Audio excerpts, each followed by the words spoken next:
আপনারা শুনছেন বইটই নিবেদিত audio book will you marry me, লিখেছেন নুজাইফা নুন।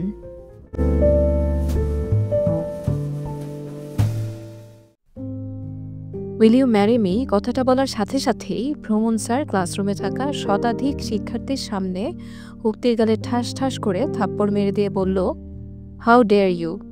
আপনার সাহস হয় কি করে ক্লাসরুমে দাঁড়িয়ে স্টুডেন্ট হয়ে টিচারকে প্রপোজ করার? আপনি জানেন আপনি ঠিক কত বড় অপরাধ করেছেন? আর এই অপরাধের শাস্তি স্বরূপ আপনার সাথে ঠিক কী হতে পারে মিস উক্তি? উত্তর দিচ্ছেন না কেন? Answer me. ভ্রমণ স্যার সম্পর্কে কলেজের প্রত্যেকটা ছাত্রছাত্রী অবগত। ভ্রমণ স্যার দেখতে মাশাআল্লাহ, লম্বাটে দেহ, চওড়া বুক, ফর্সা মুখশ্রী, শক্ত চোয়ালদয় ভর্তি খোঁচা খোঁচা দাড়ি, যা মেয়েদের ঘায়াল করার জন্য যথেষ্ট। তবে তার মতো বদরাগী, বদমেজাজি, গুরুগম্ভীর স্যার কলেজে আর একটাও নেই। সব স্যারেরা যেমনই হাসি খুশি, তেমনই স্টুডেন্টদের সাথে ফ্রেন্ডলি, কিন্তু ভ্রমণ স্যার সম্পূর্ণ আলাদা। তার এমন অ্যাটিটিউড যেন তার প্রতি মেয়েদের আগ্রহ আরও বাড়িয়ে দিয়েছে। কত শত মেয়ে না জেনে ভ্রমণ স্যারকে কলেজের ছাত্র ভেবে প্রপোজ করেছে, তার ইয়ত্তা নেই। মেয়েদের মুখে সব সময় একটাই নাম থাকে, সেটা হলো ভ্রমণ স্যার। কিন্তু তিনি সব সময় মেয়েদের ইগনোর করে চলে, যেন মেয়েতে তার অ্যালার্জি আছে। পড়াশোনার বাইরে একটা কথাও বলে না। সেই হিংস্র স্যারটাকে উক্তি প্রপোজ করেছে ভাবতেই শীতের মধ্যেও উক্তির গা ঘামতে শুরু করলো।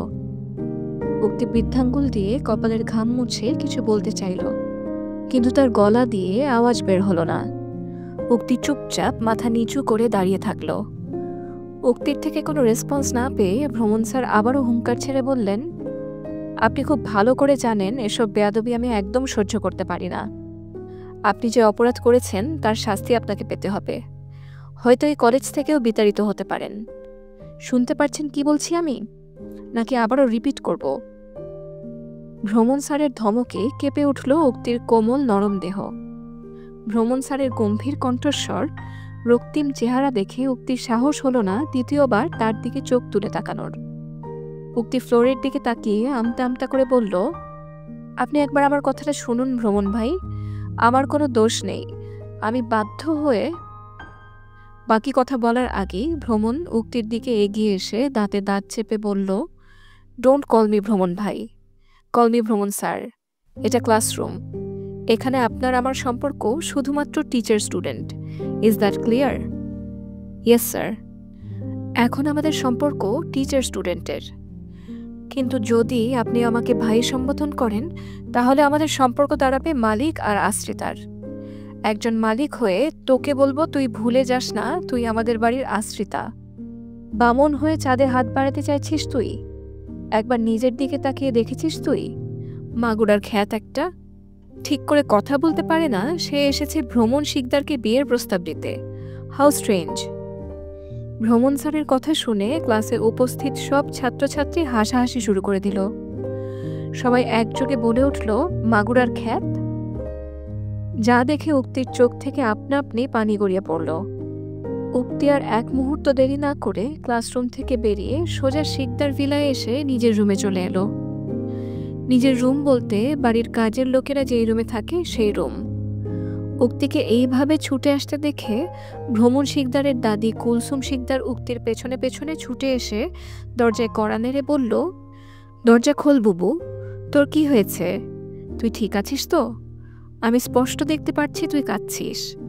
তুই খুব ভালো করে জানিস আমি তোর চোখের পানি সহ্য করতে পারি না। শুধুমাত্র তোর জন্য বাড়ির অন্য সদস্যদের কথা মুখ বুজে সহ্য করি। তুইও যদি আমাকে দূরে ঠেলে দিস, সেই বুড়িটা কোথায় যাবে বলতো? কুলসুম শিকদারের কথা শুনে উক্তি নিজেকে ধরে রাখতে পারল না। শুধুমাত্র এই মানুষটার জন্য এই শিকদার ভিলায় তার ঠাঁই মিলেছে। মাথার উপর একটা ছাদ পেয়েছে সে, দুবেলা দুমুঠো খেতে পারছে। তারা দয়া করে তাকে নামকরা একটা কলেজে ইন্টার প্রথম বর্ষে ভর্তি করেছে। যদিও খাওয়া থাকা পড়ার বিনিময়ে তার বাড়ির সমস্ত কাজ করতে হয়, তবুও এসব গায়ে মাখে না উক্তি। কাজ করে খেতে তার কোনো লজ্জা নেই। উক্তি বিছানা ছেড়ে উঠে দরজা খুলে কুলসুম শিকদারকে দেখা মাত্রই জড়িয়ে ধরে হাউমাউ করে কাটতে লাগলো। বলল, আমি কি কোনো দিনও সুখের নাগাল পাবো না নানি? সারা জীবন এভাবেই কেঁদে যেতে হবে আমার? আমি কি দোষ করেছি বলো তো? আল্লাহ তাআলা কোন পাপের শাস্তি দিচ্ছেন আমাকে? ধৈর্য ধর বুবু, ধৈর্য ধর। আল্লাহ তাআলা ধৈর্যশীলদের পছন্দ করেন। রাতের পর যেমন দিন আসে, দিনের পর যেমন রাত আসে, তেমনি দুঃখের পরও সুখ আসে। শুধু আমাদের সেই সময়ের অপেক্ষা করতে হবে। তুই দেখবি একদিন তুই অনেক সুখী হবি। তুমি আমাকে মিথ্যা আশ্বাস দিচ্ছ নানি। ১৩ বছর বয়সে মাকে হারিয়েছি। বাবা তো থেকেও ছিল না। আমার মা জীবিত থাকাকালীন তিনি দ্বিতীয় বিয়ে করেন। চোখের সামনে মাকে অত্যাচারিত নির্যাতিত হতে দেখেছি। রোজ রোজ বাবার হাতের মার খেতে খেতে মায়ের শরীরে কঠিন অসুখ বেঁধে যায়। মা জানতো সে আর বেশি দিন বাঁচবে না।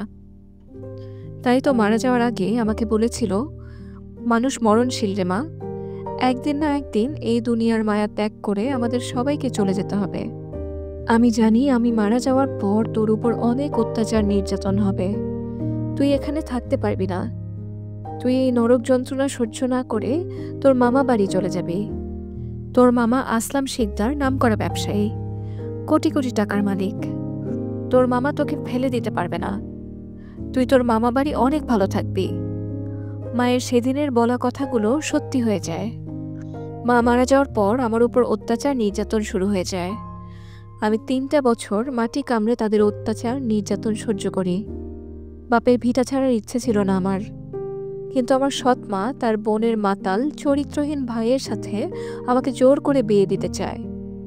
আমি আর কোনো উপায় না পেয়ে পালিয়ে মামা বাড়ি চলে এসেছি। শুনেছি মামা বাড়ি রসের হাড়ি, কিন্তু আমি যে অভাগী, অভাগী যেখানে পা রাখে সেখানেই তার জন্য দুঃখের সঞ্চার হয়। এখানে আসার পর তুমি ছাড়া কেউ কখনো আমার সাথে ভালো করে দুটো কথা বলেনি। মামার আদর ভালোবাসা কেমন হয় আমি জানি না, তবে আমি একটা বিষয় কিছুতেই বুঝতে পারছি না। মামা মামিমা সহ এবাড়ির প্রত্যেকে আমার সাথে এমন আচরণ করে কেন? আমি কি ক্ষতি করেছি তাদের? তুই অন্তরার মেয়ে, এটাই তোর অপরাধ বুবু। অন্তরা সবার খুব আদরের ছিল, বিশেষ করে তোর নানার আর তোর মামার প্রাণ ভোমরা ছিল। তারা খুব ভালোবাসতো অন্তরাকে, কিন্তু অন্তরা আমাদের ভালোবাসার মূল্য দেয়নি। অন্তরার ফেসবুকের মাধ্যমে তোর বাবা মানে রবিনের সাথে সম্পর্ক গড়ে ওঠে। রবিন ছেলেটা ভালো ছিল না, এটা আমরা সবাই তোর মাকে বুঝিয়েছিলাম, কিন্তু তোর মা সেটা বুঝতে চায়নি। সে রাতের আধারে রবিনের হাত ধরে পালিয়ে যায়। তোর নানা এখানকার চেয়ারম্যান ছিল। সকাল হতে না হতেই চেয়ারম্যানের মেয়ে পালিয়ে গিয়েছে, সেই সব খবর সর্বত্র ছড়িয়ে যায়। লোকজন আমাদের মুখে থুতু ছুটতে শুরু করে, অপমান অকথ্য ভাষায় গালিগালাজ করতে থাকে। চেয়ারম্যান সাহেব অপমান সহ্য করতে না পেরে হার্ট অ্যাটাক করে মারা যান। তার মৃত্যুতে আসলামও ভেঙে পড়ে। আমাদের ব্যবসায় প্রচুর লস হয়, দেউলিয়া হয়ে যাই আমরা। আমার তিল তিল করে গড়ে ওঠা সংসারে ভাঙন লেগে যায়। এসব কিছুর জন্য আমার মেয়েটাকে দায়ী মনে করে সবাই। তোর চেহারার মধ্যে অন্তরের সাদৃশ্য খুঁজে পাওয়া যায়। এই জন্যই তোকে আসলাম যতবার দেখে ততবার আসলামের পুরনো সব কথা মনে পড়ে যায়। তুই আসলামের গলার কাটা হয়ে বিঁধে গিয়েছিস। আসলাম না পারছে তোকে গিলতে আর না পারছে উপড়ে ফেলে দিতে। সবাই তোকে অবহেলা করতে পারলেও আমি যে পারছি না, কারণ আমি তো অন্তরার মা ছিলাম। তুই অন্তরার অংশ। তোর মধ্যে আমি আমার মেয়েকে খুঁজে পাই। দেখবি আস্তে আস্তে সব ঠিক হয়ে যাবে। আসলাম অনেক শক্ত হৃদয়ের মানুষ। আমি জানি আসলাম তোকে কাছে পেয়েও বুকে টেনে নিতে না পেরে নিজেও কষ্ট পাচ্ছে, কিন্তু তার অতীত, তার ইগো তোর কাছে আসতে বাধা দিচ্ছে। অপেক্ষা কর বুবু, তোর এই মায়াবী চেহারা দেখে তোর মামা বেশি দিন রাগ করে থাকতে পারবে না। এবারের সবাই তোকে ভালোবেসে বুকে টেনে নিবে। আমি জানি এটা কোনোদিনও সম্ভব না, তবুও সেই দিনটার অপেক্ষায় থাকবো নানি। আমি যে বড্ড ভালোবাসার কাঙাল নানি। আমি দোয়া করি তোর জীবনে এমন একজন পুরুষ আসুক যে তোকে পাগলের মতো ভালোবাসবে। তার ভালোবাসা দিয়ে তোর সমস্ত যন্ত্রণা, দুঃখ, কষ্ট ভুলিয়ে দিতে পারবে। তোকে তার মনের রাজ্যে রানী করে রাখবে, অনেক আদর সোহাগ করবে তোকে। কুলসুম শিকদারের কথা শুনে কান্নার মাঝেও উক্তি মুচকে এসে বলল, তুমি যাও তো বুড়ি, আমার মাথা ব্যথা করছে, আমি একটু ঘুমোবো। তুমি 1 ঘন্টা পরে আমাকে একটু ডেকে দিও। বাসায় তো কেউ নেই, সবাই শপিং করতে গিয়েছে। তারা ফিরে যদি দেখে আমি কাজ না করে ঘুমিয়ে রয়েছি, তাহলে তো আমার আর রক্ষে থাকবে না। তারা ফিরে আসার আগে আমাকে ডেকে দিও নানি। ঠিক আছে বুবু, তুই ঘুমিয়ে থাক, আমি সময় মতো তোকে ডেকে দিব বলে কুসুম শিকদার দরজা লাগিয়ে নিচে নেমে এসে বাসার সব কাজ নিজে হাতে করে রাখেন, যাতে করে উক্তিকে কেউ কোনো কথা শোনাতে না পারে। দুপুরে ঘুম থেকে উঠে বৃষ্টি হতে দেখে উক্তি বৃষ্টিতে নেমে পড়ে। যতক্ষণ আকাশ থেকে বর্ষণ হয়েছে ততক্ষণ উক্তিরও চোখ থেকে বর্ষণ হয়েছে। ঠিক কতক্ষণ সে বৃষ্টিতে ভিজেছে সে খেয়াল নেই তার। সে আনমনে ছাদে দাঁড়িয়ে চোখের পানি ফেলতে ব্যস্ত হয়ে আছে। তখনই কেউ তাকে হ্যাঁচকা টানে বৃষ্টি থেকে সরিয়ে নিয়ে আসে। উক্তি তার সামনে থাকা মানুষটাকে দেখে যেন বাকরুদ্ধ হয়ে যায়। উক্তি এবার নিজের দিকে তাকিয়ে অতি দ্রুত গায়ে ওড়না জড়িয়ে খানিকটা অস্ফুট স্বরে বলে উঠল, আপনি এখানে? সাদা জামা পরে বৃষ্টিতে ভিজে শরীরের ভাঁজ অন্যদের দেখানোর ইচ্ছা থাকলে ছাদে না দাঁড়িয়ে রাস্তায় গিয়ে দাঁড়া। আই থিঙ্ক এতে তোর দর্শক সংখ্যা বেশি হবে, তোর পাবলিসিটি বাড়বে। ভ্রমণের কথায় উক্তির চোখ ভিজে উঠল, কিন্তু উক্তি কোনো রেসপন্স না করে চুপচাপ নিচের দিকে তাকিয়ে থাকলো। এটা সহ্য হলো না ভ্রমণের। ভ্রমণ দাঁতে দাঁত চেপে বলল, তুই কি ভেবেছিস বৃষ্টিতে ভিজে জ্বর বাঁধিয়ে নিবি আর আমার পরিবারের সদস্যরা তোর সেবা শুশ্রূষা করবে? প্রতি উত্তরে উক্তি কিছু না বলে চলে আসার জন্য পা বাড়াতেই ভ্রমণ উক্তির হাত ধরে টান দিয়ে দেয়ালের সাথে মিশিয়ে শক্ত হাতে উক্তির গাল চেপে ধরে বলল, বাড়ির আশ্রিতা হয়ে এত তেজ আসে কোথা থেকে তোর? তোর সাহস তো কম নয়, তুই আমার কথা ইগনোর করে চলে যাচ্ছিস। আমাকে মানুষ মনে হয় না তোর? আপনারা শুনছেন বইটই নিবেদিত audio book will you marry me, লিখেছেন নুজাইফা নুন। ভ্রমণ গাল চেপে ধরায় ব্যথায় কোকিয়ে ওঠে উক্তি। উক্তি নিজেকে ছাড়ানোর বৃথা চেষ্টা করে সফল না হয়ে বলল, আমার লাগছে ভ্রমণ ভাই, ছাড়ুন আমাকে। আমাকে কষ্ট দিয়ে কী সুখ পান আপনি বলুন তো ভ্রমণ ভাই?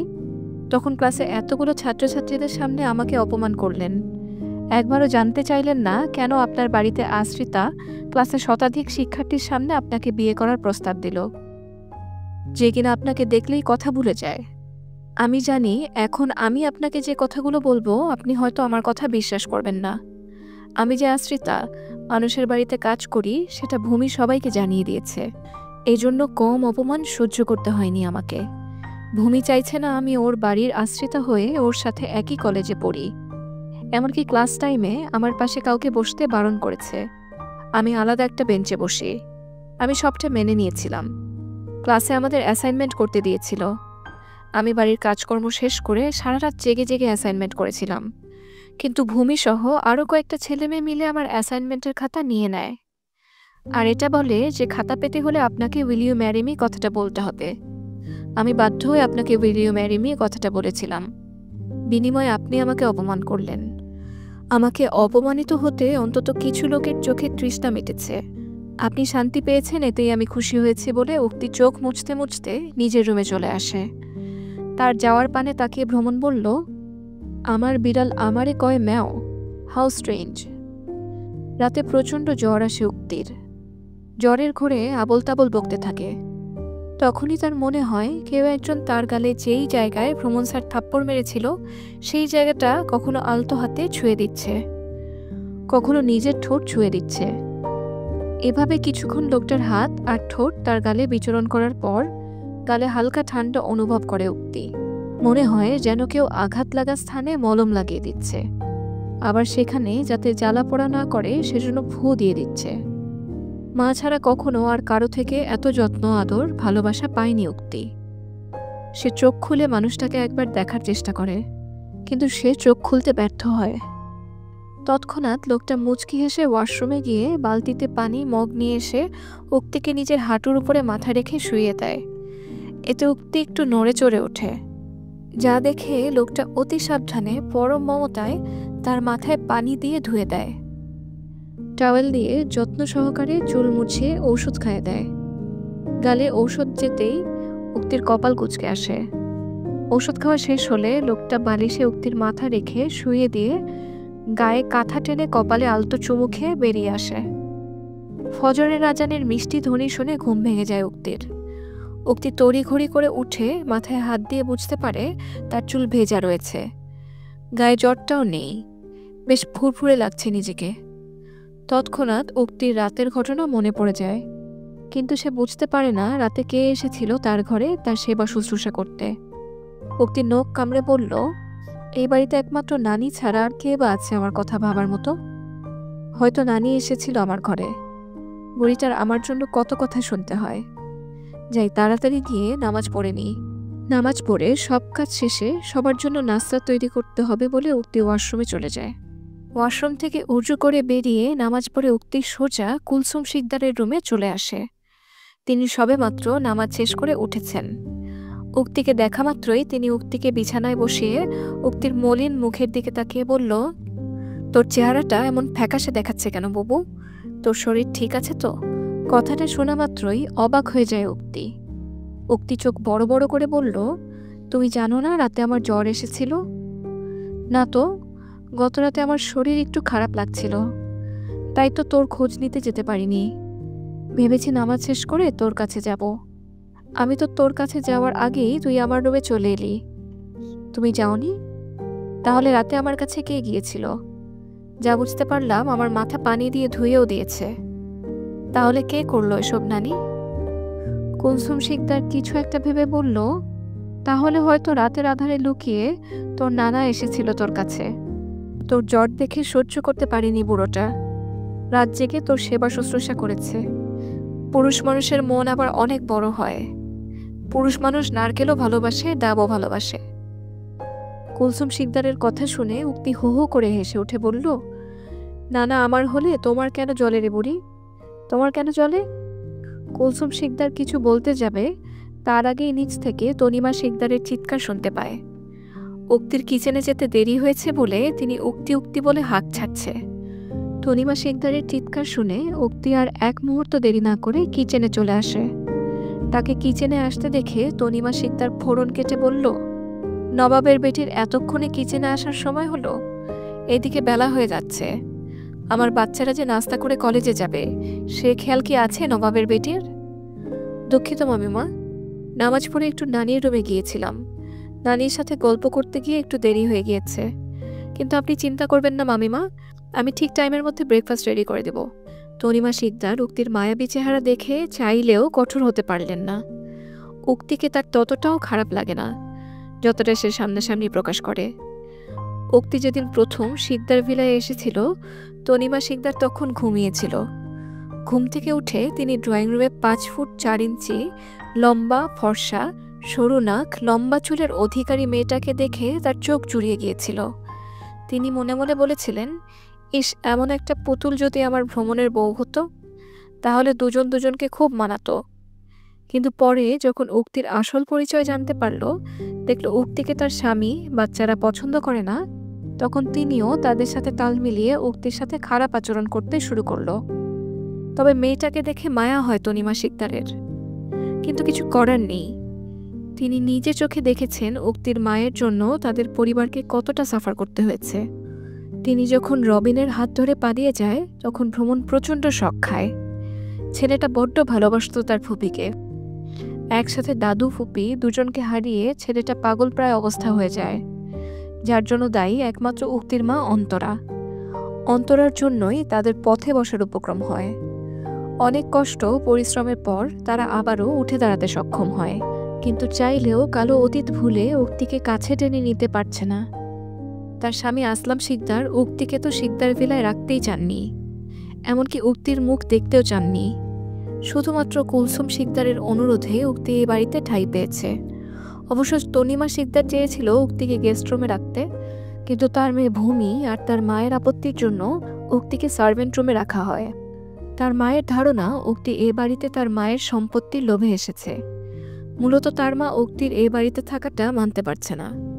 তিনি সুযোগ পেলেই উক্তিকে কষ্ট দিত, দু কথা শোনাতে ছাড় দেন না।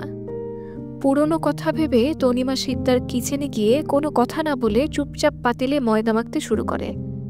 যা দেখে উক্তি বলল, মামিমা আপনি কেন কষ্ট করে ময়দা মাখতে গেলেন? আমি করছি তো, আমি সময় মতো ব্রেকফাস্ট রেডি করে দিব। এ বাড়ির মালকিন আমি, আমি কি করব না করব সেটা নিশ্চয়ই তোর থেকে জেনে নিতে হবে না? তুই এ বাড়ির আশ্রিতা, আশ্রিতার মতো থাকবি। ভুলেও এ বাড়ির সদস্য হয়ে ওঠার চেষ্টা করবি না, তাহলে কিন্তু তার ফল ভালো হবে না। আমার ভুল হয়েছে মামিমা, এবারের মতো ক্ষমা করে দিন। বেশি ঢং না করে হাত চালিয়ে কাজ করো। আমার বাচ্চারা ডাইনিং টেবিলে চলে আসবে। জলদি হাত চালিয়ে কাজ কর। ঠিক আছে মামিমা, আমি এক্ষুনি সবটা করে দিচ্ছি। তনিমা শিকদার পরোটা ভাজছেন আর উক্তি আলু ভাজি চুলায় বসিয়ে দিয়ে পেঁয়াজ কাটছে আর রাতে তার রুমে কে এসেছিল ভাবছে। হুট করে ছুরিতে লেগে তার হাত কেটে যায়। উক্তির সাথে সাথে ও মাগো বলে ওঠে। উক্তির আর্তনাদ শুনে তনিমা শিকদার পেছনে তাকিয়ে দেখে উক্তির হাত থেকে রক্ত বের হচ্ছে। তনিমা শিকদার দৌড়ে এসে উক্তির হাত ধরে বলল, দেখে শুনে কাজ করবি না? কতখানি হাত কেটে গিয়েছে, কাজের সময় মন কোথায় থাকে? বেশি একটা কাটেনি মামিমা, আমি এক্ষুনি বাকি রান্না করে ফেলছি। না থাক, বাকিটা আমি করে নিচ্ছি। তুই তোর রুমে গিয়ে ওষুধ লাগিয়ে নে। ঠিক আছে মামিমা বলে উক্তি হাতে ফু দিতে দিতে নিজের রুমে যাওয়ার সময় ভ্রমণের সাথে ধাক্কা লেগে যায়। ভ্রমণ উক্তির হাত থেকে রক্ত বের হতে দেখে বলল, হাত কাটলো কিভাবে? ভ্রমণের কথায় উক্তির কোনো উত্তর না দেখে ভ্রমণ আবারও বলল, হাত কেটেছে কিভাবে? আমি কি এখন আবার হাত কেটে আপনাকে দেখাবো কিভাবে আমার হাত কেটেছে? কলেজে ভর্তি করার পর থেকে দেখছি তোর মুখে বুলি ফুটেছে। কোনো নাগরের দেখা পেয়েছিস নাকি? কিছুদিন থেকেই লক্ষ্য করছি সিনিয়রদের সাথে বেশ ভাব হয়েছে তোর। কলেজে যেতে না যেতেই নাগর জুটিয়ে নিয়েছিস। বাই দ্য ওয়ে, কতদূর এগিয়েছিস নাগরের সাথে? শুধু কি কথা আর ঘোরাঘুরিতে সীমাবদ্ধ আছিস, নাকি হাগ, কেস, রুম ডেট এসব ধাপও অতিক্রম করে ফেলেছিস? ভুলে যাস না, তোকে দয়া করে শিকদার ভিলায় আশ্রয় দেওয়া হয়েছে। আমাদের মান সম্মান ডুবিয়ে দিস না। নাগরের সাথে যদি কিছু করতেই হয় শিকদার ভিলা থেকে বেরিয়ে গিয়ে করবি। Mind it. ভ্রমণের কথায় উক্তির চোখ ছলছল করে উঠল। উক্তি ভেজা গলায় বলল, ছি ভ্রমণ ভাই, ছি। আপনি একজন টিচার হয়েও এভাবে বলতে পারলেন? আপনার মুখের ভাষা এতটা অশ্লীল জানা ছিল না। গায়ে লাগলো বুঝি? সত্যি কথা বললে এভাবেই গায়ে লাগে। তোকে আমি মাগুরার খ্যাত ভেবেছিলাম, কিন্তু তুই তো আসলে একটা পাক্কা ঘুঘু। উক্তির এমন কুরুচিপূর্ণ কথা শোনার ধৈর্য হলো না। সে পা চালিয়ে নিজের রুমে চলে এসে চোখের পানি ফেলতে লাগলো। তখনই কেউ পেছন থেকে উক্তির কাঁধে হাত রাখলো। উক্তি পেছনে ফিরে দেখে কুলসুম শিকদার হাতে ফার্স্ট এইড বক্স নিয়ে দাঁড়িয়ে রয়েছে। উক্তি তাকে দেখে চোখের পানি মুছে বলল, আমি তো তোমাকে আমার হাত কাটার কথা বলিনি নানি। তুমি কিভাবে জানলে? কিভাবে জেনেছি সেটা তোর না জানলেও চলবে। দেখি হাতটা দে, অনেক রক্ত বেরিয়ে গিয়েছে। উক্তি হাতটা এগিয়ে দিতেই কুলসুম শিকদার কাটা জায়গায় ড্রেসিং করে ব্যান্ডেজ করে দিয়ে নিজের রুমে যাওয়ার সময় কাউকে ফোন করে বলল, চিন্তার কোনো কারণ নেই, আমি ঔষধ লাগিয়ে ব্যান্ডেজ করে দিয়েছি। উক্তি ঠিক আছে শুনে ফোনের অপর প্রান্তের লোকটার মুখে এক চিলতে হাসি ফুটে উঠল, যেটা উক্তি জানতেও পারল না। আপনারা শুনছেন বইটই নিবেদিত audio book will you marry me, লিখেছেন নুজাইফা নুন। সকাল 9টা। ডাইনিং টেবিলে শিকদার ভিলার সবাই ব্রেকফাস্ট করতে বসেছে। তনিমা শিকদার সবাইকে খাবার সার্ভ করে দিচ্ছেন আর উক্তি দূরে দাঁড়িয়ে রয়েছে। ভ্রমণ প্লেট থেকে এক টুকরো পরোটা আর আলু ভাজি মুখে দিয়েই খাবার সহ প্লেট ছুঁড়ে ফেলে দিয়ে বলল, এটা কোনো রান্না হয়েছে? ওই মেয়েটা এই বাড়িতে আসার পর থেকে সব অখাদ্য কুখাদ্য গিলতে হচ্ছে আমাকে। কিন্তু আর না, আজ থেকে এই মেয়েকে যদি আমি কিচেনের আশেপাশে দেখি তাহলে আমি এই বাড়ির পানিটুকুও খাবো না। ভ্রমণের হুঙ্কারে কেঁপে ওঠে উক্তি।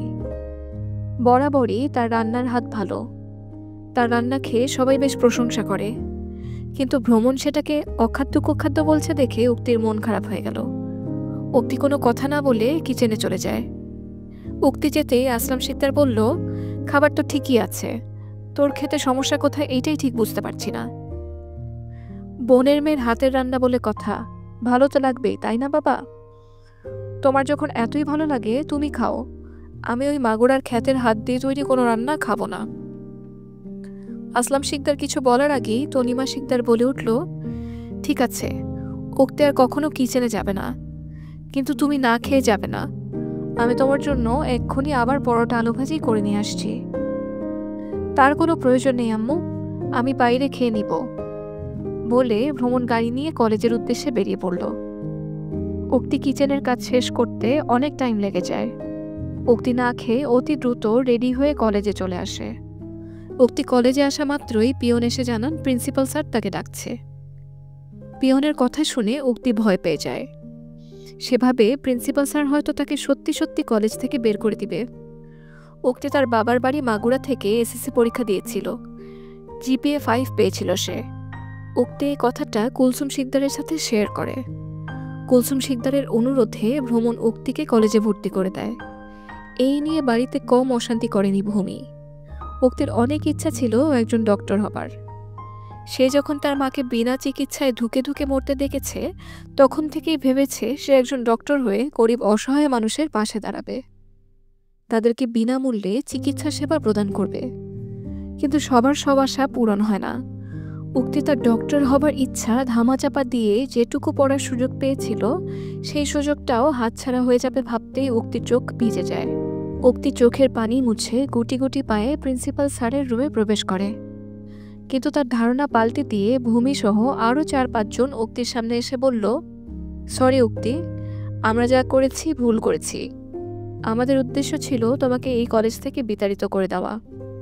তুমি লোকের বাড়িতে কাজ করেও এত ভালো রেজাল্ট করেছ, সব স্যারেরা তোমার প্রশংসায় পঞ্চমুখ। এটা সহ্য হচ্ছিল না আমাদের, তাই আমরা সবাই মিলে প্ল্যান করেছিলাম তোমাকে এই কলেজ থেকে তাড়িয়ে দেওয়ার। আমরা সবাই ভ্রমণ স্যারের রাগ সম্পর্কে জানি। আমরা ভেবেছিলাম তুমি ভ্রমণ স্যারকে সবার সামনে প্রপোজ করলে স্যার শাস্তিস্বরূপ তোমাকে এই কলেজ থেকে তাড়িয়ে দেবে। তাই তো ইচ্ছে করে তোমাকে বাধ্য করেছিলাম স্যারকে উইল ইউ ম্যারি মি কথাটা বলার জন্য। আমাদের প্ল্যান ঠিকই ছিল, কিন্তু হুট করে সবটা এলোমেলো হয়ে গেল। প্রিন্সিপাল স্যারের কান অবধি কথাটা পৌঁছে গিয়েছে। এখন তুমি যদি আমাদের ক্ষমা না করো, তাহলে স্যার আমাদের এই কলেজ থেকে বের করে দিবেন। প্লিজ উক্তি, এতটা নিষ্ঠুর হয়েও না, আমাদের ভবিষ্যৎ অন্ধকার হয়ে যাবে। উক্তি কোনো কথা বলছে না দেখে ভূমি উক্তির দিকে এগিয়ে এসে বলল, আই এম সো সরি উক্তি, প্লিজ ক্ষমা করে দে আমাদের। সবটা উক্তির মাথার উপর দিয়ে যাচ্ছে। সে যেন নিজের চোখে বিশ্বাস করতে পারছে না। উক্তি মনে মনে বলল, আমি কথাটা শুধুমাত্র ভ্রমণ ভাইয়ের কাছে শেয়ার করেছিলাম, কিন্তু প্রিন্সিপাল স্যার জানলো কিভাবে? তার মানে কি ভ্রমণ ভাই প্রিন্সিপাল স্যারকে কথাটা জানিয়েছে? ভ্রমণ ভাই আমার জন্য নিজের বোনকেও শাস্তি দিচ্ছে, কিন্তু কেন? তিনি তো আমাকে সহ্য করতে পারেন না। আমি মাগুরার খ্যাত বলে অপমান করে। যে মানুষটা আমাকে কথায় কথায় অপমান করে, সেই মানুষটা আমার সাথে হয়ে যাওয়া অন্যায়ের প্রতিবাদ করছে। আমি বিশ্বাস করতেই পারছি না। উক্তির থেকে রেসপন্স না পেয়ে ভূমি আবারও বলল, আমাদেরকে ক্ষমা করেছিস তো উক্তি? তোমাদের প্রতি আমার কোনো অভিযোগ নেই ভূমি।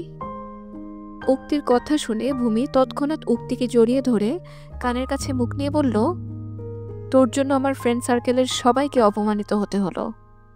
প্রিন্সিপাল স্যার আমাদেরকে অনেক কথা শুনিয়েছে। আমি তোকে কখনো ক্ষমা করব না উক্তি। তুই না পারবি শিকদার ভিলায় থাকতে, আর না পারবি এই কলেজে পড়াশোনা করতে। ভূমি শিকদার কি জিনিস এবারে তুই হাড়ে হাড়ে টের পাবি। Just wait and watch. বলে উক্তিকে ছেড়ে দিয়ে ন্যাকা কান্না করে বলল, তুই সত্যি দিলখোলা মেরে উক্তি। তোর জায়গায় আমি থাকলে হয়তো কখনোই তোকে ক্ষমা করতে পারতাম না, কিন্তু তুই সহজে আমাদেরকে ক্ষমা করে দিলি। ভূমির কথা শুনে প্রিন্সিপাল স্যার বলল, কোনো সংবিধানে লেখা নেই যে কেউ কারো বাড়িতে কাজ করলে বা খেটে খেলে সে পড়াশোনা করতে পারবে না। আমিও একজন কৃষকের সন্তান। নিজের পড়ালেখার খরচ জোগাতে আব্বার সাথে মাঠে কাজ করেছি। কোনো কাজই ছোট নয়, বরং কাজকে যারা ছোট করে দেখে তারাই নিচু মানসিকতার। উক্তি তোমাদের ক্ষমা করে দিয়েছে বলে আমি তোমাদেরকে কিছু বললাম না। নেক্সট টাইম যেন এমন ভুল আর না হয়। ঠিক আছে স্যার, এখন তোমরা আসতে পারো। প্রিন্সিপাল স্যারের কথা শুনে ভূমি মনে মনে বলল, কলেজে আর কিছু হবে না স্যার, এরপর যা হবে বাড়িতে হবে। আমি ওই মাগুরার খ্যাতকে শিকদার ভিলায় থাকতে দিব না, কিছুতেই না। বলে ভূমিসহ তার ফ্রেন্ড সার্কেলের সবাই প্রিন্সিপাল স্যারের রুম থেকে বেরিয়ে আসে। তারা বেরিয়ে আসতেই প্রিন্সিপাল স্যার উক্তির দিকে এগিয়ে এসে বলল, তোমার সাথে এত বড় একটা অন্যায় হয়েছে আর তুমি সেটা আমাকে বলোনি কেন? এই বিষয়ে ভ্রমণ আমাকে কিছু না বললে আমি তো জানতেই পারতাম না। আমি দোয়া করি তুমি অনেক বড় হও, তুমি মন দিয়ে পড়াশোনা করো, তুমি দেখিয়ে দাও পড়াশোনার পাশাপাশি কাজ করেও জীবনে অনেক বড় হওয়া যায়। ধন্যবাদ স্যার। কিছুদিন পরে তো তোমার পরীক্ষা, এখন থেকে ভালো করে পড়াশোনা করতে হবে। তুমি এক কাজ করো, তুমি হোস্টেলে চলে এসো। আমি ভ্রমণের সাথে এই বিষয়ে কথা বলবো। টাকা পয়সা নিয়ে চিন্তা করতে হবে না, আমি তোমার সমস্ত খরচ বহন করব। তবে তুমি যদি একান্তই আমার টাকা নিতে না চাও, আমি তোমাকে টিউশনির ব্যবস্থা করে দিব। তুমি টিউশনি করে তোমার পড়াশোনা চালিয়ে যেতে পারবে। প্রিন্সিপাল স্যারের কথা শুনে উক্তি মনে মনে বলল, ওই বাড়িতে অপমান অবহেলা সহ্য করে পড়ে থাকার চেয়ে হোস্টেলে থাকা অনেক ভালো। অন্ততপক্ষে কারো কটু কথা শুনতে হবে না। উক্তি কিছু বলছে না দেখে প্রিন্সিপাল স্যার আবারও বললেন, ভ্রমণ তোমার বিষয়ে অনেক সিরিয়াস। আশা করি ভ্রমণ এই ব্যাপারে না করবে না। এখন এটা বলো তুমি কি চাও? আমি মন দিয়ে পড়াশোনা করতে চাই স্যার, অনেক বড় হতে চাই। আমি হোস্টেলে থেকেই পড়াশোনা করব। ঠিক আছে, তাহলে এখন ক্লাসে চলে যাও। আমি ভ্রমণের সাথে কথা বলে তোমাকে জানাবো। ঠিক আছে স্যার, বলে উক্তি ক্লাসে যোগদান করে। পরপর 4টা ক্লাস শেষ করে উক্তি শিকদার ভিলায় চলে আসে। যেহেতু ভ্রমণ উক্তিকে রান্না করতে বারণ করেছে, তাই উক্তি কলেজ থেকে বাকি কাজ শেষ করে শাওয়ার নিয়ে সবেমাত্র জোহরের নামাজ শেষ করে উঠেছে। এমন সময় ভূমি এক গাদা কাপড় এনে উক্তির মুখে ছুরি দিয়ে বলল, এই কাপড়গুলো তাড়াতাড়ি পরিষ্কার করে দে। আমার তো গোসল করা হয়ে গেছে ভূমি, এখন কাপড় পরিষ্কার করতে গেলে আমি তো আবার ভিজে যাব। আমি বরং আগামীকাল সকালে কলেজে যাওয়ার আগে তোমার কাপড় পরিষ্কার করে দিয়ে যাব। কথাটা বলা মাত্রই ভূমি উক্তির গালে থাপ্পড় দিয়ে বলল, তোর সাহস তো কম নয়, তুই আমার মুখের উপর কথা বলিস? তোকে এখন কাপড় পরিষ্কার করতে বলছি মানে তুই এখনই করবি। তাতে তুই ভিজে যা বা মরে যা, এতে আমার কিছুই যায় আসবে না। ঠিক আছে ভূমি, আমি এক্ষুনি পরিষ্কার করে দিচ্ছি, একটু ময়লা থাকে না যেন, বলে ভূমি উক্তির রুম থেকে বেরিয়ে যায়। ভূমি যাওয়ার পরে উক্তি ভূমির কাপড় চোপড় নিয়ে ওয়াশরুমে যাবে, তার আগেই কুলসুম শিকদার উক্তির রুমে এসে বলল, আমার মাথাটা বড্ড ধরেছে রে, আমার মাথায় একটু তেল মালিশ করে দিবি? তোর নরম হাতের ছোঁয়া পেলে আমার সব ব্যথা দূর হয়ে যাবে। উক্তি কি করবে বুঝতে পারছে না। এদিকে ভূমি কাপড় পরিষ্কার করতে বলে গিয়েছে, অন্যদিকে কুলসুম শিকদার মাথায় তেল মালিশ করে দিতে বলেছে। ভূমি কোন কাজটা আগে করবে ভাবতে ভাবতেই কুলসুম শিকদার ভূমির হাত ধরে টানতে টানতে নিজের রুমে নিয়ে আসে। উক্তিও বাধ্যমের মতো তেলের বোতল থেকে একটা বাটিতে তেল ঢেলে আলতো হাতে কুলসুম শিকদারের মাথা ম্যাসাজ করতে লাগলো। উক্তির হাতের স্পর্শে কুলসুম শিকদার আবেশে চোখ বন্ধ করে নেয়। প্রায় 1 ঘন্টা ধরে উক্তি কুলসুম শিকদারের মাথা ম্যাসাজ করতে থাকে, কিন্তু কুলসুম শিকদার তাতেও সন্তুষ্ট হতে পারেন না। উক্তি অনেক অনুনয় বিনয় করে নিজের রুমে এসেই থ হয়ে যায়। উক্তি ভূমির যে কাপড় চোপড়গুলো পরিষ্কার করার জন্য রেখেছিল, সেগুলো পরিষ্কার করে কেউ বালতিতে রেখে দিয়েছে। উক্তি নখ কামড়ে বলল, এতগুলো কাপড় কে পরিষ্কার করে দিয়ে গেল? কি হচ্ছে এসব আমার সাথে? আড়াল থেকে কে আমাকে সাহায্য করছে? আর কেনই বা করছে? আমাকে আড়াল থেকে সাহায্য করার পেছনে তার কি এমন উদ্দেশ্য আছে? নিজেকে নিজে প্রশ্ন করে কোনো উত্তর না পেয়ে উক্তি কাপড়ের বালতি নিয়ে ছাদে এসে কাপড়গুলো একটা করে মেলে দিচ্ছে। এমন সময় পাশের বিল্ডিংয়ের ছাদ থেকে মোটা তাজা একটা ছেলে বলে উঠল, হে উক্তি, কেমন আছো? পুরুষালী কণ্ঠস্বর শুনে অপর ছাদে দাঁড়িয়ে থাকা ছেলেটাকে দেখে অবাক হয়ে যায় উক্তি। ছেলেটার নাম রক্তিম, অনার্স প্রথম বর্ষে পড়াশোনা করে। রক্তিম ছেলেটা কিছুদিন থেকে উক্তিকে নানাভাবে ডিস্টার্ব করছে। উক্তির সাথে ইনিয়ে বিনিয়ে ভাব জমাতে চাইছে। উক্তি ব্যাপারটা বুঝতে পেরে যথাসম্ভব রক্তিমকে ইগনোর করে চলেছে। তবুও উক্তির শেষ রক্ষা হয়নি। ভ্রমণ ভাই রক্তিমকে উক্তির সাথে কথা বলতে দেখেছে, আর রক্তিমকে মিন করেই উক্তিকে আজে বাজে কথা শুনিয়েছে। যেই মানুষটার জন্য উক্তিকে অপমান সহ্য করতে হয়েছে, সেই মানুষটা তার সামনে দাঁড়িয়ে হাত খেলিয়ে কথা বলছে দেখে উক্তি দাঁতে দাঁত চেপে বলল, মোটু ভাই আপনি এইখানে? দিলের টানে তোমার কাছে চলে এসেছি। এটা আমার মামার বাসা। আমি এখানে এসে যে তোমাকে পাবো কখনো ভাবতে পারিনি। আমার কাছে তো ঈদ ঈদ ফিল হচ্ছে। দেখুন মোটু ভাই, আমি আপনাকে আগেও বলেছি, এখনও বলছি, আমি আপনাকে পছন্দ করি না। তাছাড়া আমি একজন আশ্রিতা, একজন কাজের লোক জানার পরেও কেন আমার পেছনে পড়ে রয়েছেন? ভালোবাসা কখনো কাজের লোক বড়লোক দেখে হয় না উক্তি। ভালোবাসা হয় মন থেকে। হ্যাঁ, আমি তোমাকে ভালোবাসি। আমি তোমাকে বিয়ে করতে চাই। Will you marry me? Ukti মনে মনে বলল, এ কোন বিপদে পড়লাম। এই মোটুকে যদি একবার ভ্রমণ ভাই আমার সাথে কথা বলতে দেখে, তাহলে তো আমাকে যা নয় তাই বলবে। আমি বরং তাড়াতাড়ি নিচে চলে যাই। বলে উক্তি কাপড়গুলো মেলে দিয়ে ছাদ থেকে নিচে নামার আগে লক্ষ্য করলো ভ্রমণ ভাই ছাদের এক প্রান্তে দাঁড়িয়ে রয়েছে। ভ্রমণ ভাইকে ছাদে দাঁড়িয়ে থাকতে দেখে উক্তির হাত পা কাঁপতে লাগলো। উক্তি মনে মনে বলল, যেখানে বাঘের ভয় সেখানেই সন্ধ্যা হয়। ভ্রমণ ভাই ওই মোটুকে দেখে নেয়নি তো? মনে হয় দেখে নেয়নি। দেখলে নিশ্চয়ই এতক্ষণে বকতে শুরু করত। তাকে দেখে মনে হচ্ছে কোনো কিছু নিয়ে ভাবছে। হয়তো এজন্যই আমাকে খেয়াল করেনি। না দেখলেই ভালো বলে উক্তি সিঁড়িতে পা বাড়ানোর আগেই ধোঁয়া উঠতে দেখল। ধোঁয়া দেখে উক্তি আর একটু সামনে গিয়ে দেখল ভ্রমণ ভাই আকাশের দিকে তাকিয়ে সিগারেটের ধোঁয়া ছাড়ছেন। ভ্রমণ ভাইকে সিগারেট ফুঁকতে দেখে অবাক হয়ে যায় উক্তি। উক্তি কখনো ভাবতে পারেনি ভ্রমণ ভাই একজন টিচার হয়েও বখাটে ছেলেদের মতো সিগারেট ফুঁকতে পারে। উক্তি এক পা করে ভ্রমণ ভাইয়ের দিকে এগিয়ে গিয়ে পেছন থেকে বলল, ছি ভ্রমণ ভাই, ছি। আমি আপনাকে যত দেখছি তত অবাক হয়ে যাচ্ছি। আপনি সিগারেট খেলেন? কি সুখ পান সিগারেট গিলে? আপনার থেকে আপনার ছাত্ররা কি শিখবে? উক্তির কথায় ভ্রমণ পিছনে ফিরে উক্তির মুখে সিগারেটের ধোঁয়া ছেড়ে দেয়। সিগারেটের ধোঁয়া নাকে যেতেই উক্তি কাশতে শুরু করে। যা দেখে ভ্রমণ উক্তির গাল চেপে ধরে মুখের মধ্যে তার খেয়ে রাখা সিগারেটের বাকি অংশ ঢুকিয়ে দিয়ে বলল, একটা টান দে, তাহলে বুঝতে পারবি সিগারেট গেলার মধ্যে কত সুখ পাওয়া যায়। এসব কি বলছেন ভ্রমণ ভাই? আমি সিগারেটের গন্ধই সহ্য করতে পারি না, সেখানে সিগারেটের টান দেওয়া তো দূরের কথা। সিগারেটের টান দিবি না মানে? দে সিগারেটের টান, দে, এক্ষুনি দিবি, 1 সেকেন্ডও দেরি করবি না। ভ্রমণ উক্তির গাল এমনভাবে চেপে ধরেছে যে উক্তির ব্যথায় চোখ থেকে পানি গড়িয়ে পড়ে। উক্তির চোখে পানি দেখে ভ্রমণ উক্তিকে ছেড়ে দিয়ে এক প্রকার নিচে ছুঁড়ে ফেলে দিয়ে বলল, তুই আর কখনো আমার কাছে আসিস না উক্তি। তোকে দেখলেই কেন জানি আমার আঘাত করতে ইচ্ছা করে। আমি যতই চেষ্টা করি তোকে আঘাত করব না, তুই ততই আঘাত পেতে মরিয়া হয়ে উঠিস। কেন বলতো উক্তি, কেন? কারণ আমি যে আপনাদের বাড়ির আশ্রিতা। আশ্রিতার কোনো মান সম্মান ব্যথা কষ্ট থাকতে নেই। যে যেভাবে পারে আঘাত দেয়, কষ্ট দেয়, যেন আমি একটা কাঠের পুতুল। বিশ্বাস করেন ভ্রমণ ভাই, আমি আর পারছি না সহ্য করতে। ছোটবেলা থেকে কষ্ট সহ্য করতে করতে আমি বড্ড ক্লান্ত হয়ে গিয়েছি। আমি আর আপনাদের বোঝা হয়ে থাকতে চাইছি না ভ্রমণ ভাই। আমি চলে যাব এই শিকদার ভিলা থেকে। আমার মতো মাগুর আর খ্যাত মেয়ের চেহারা দেখতে হবে না আপনাকে। চলে যাব আমি, চলে যাব বলে চোখের পানি মুছে উক্তি নিচে নেমে এলো।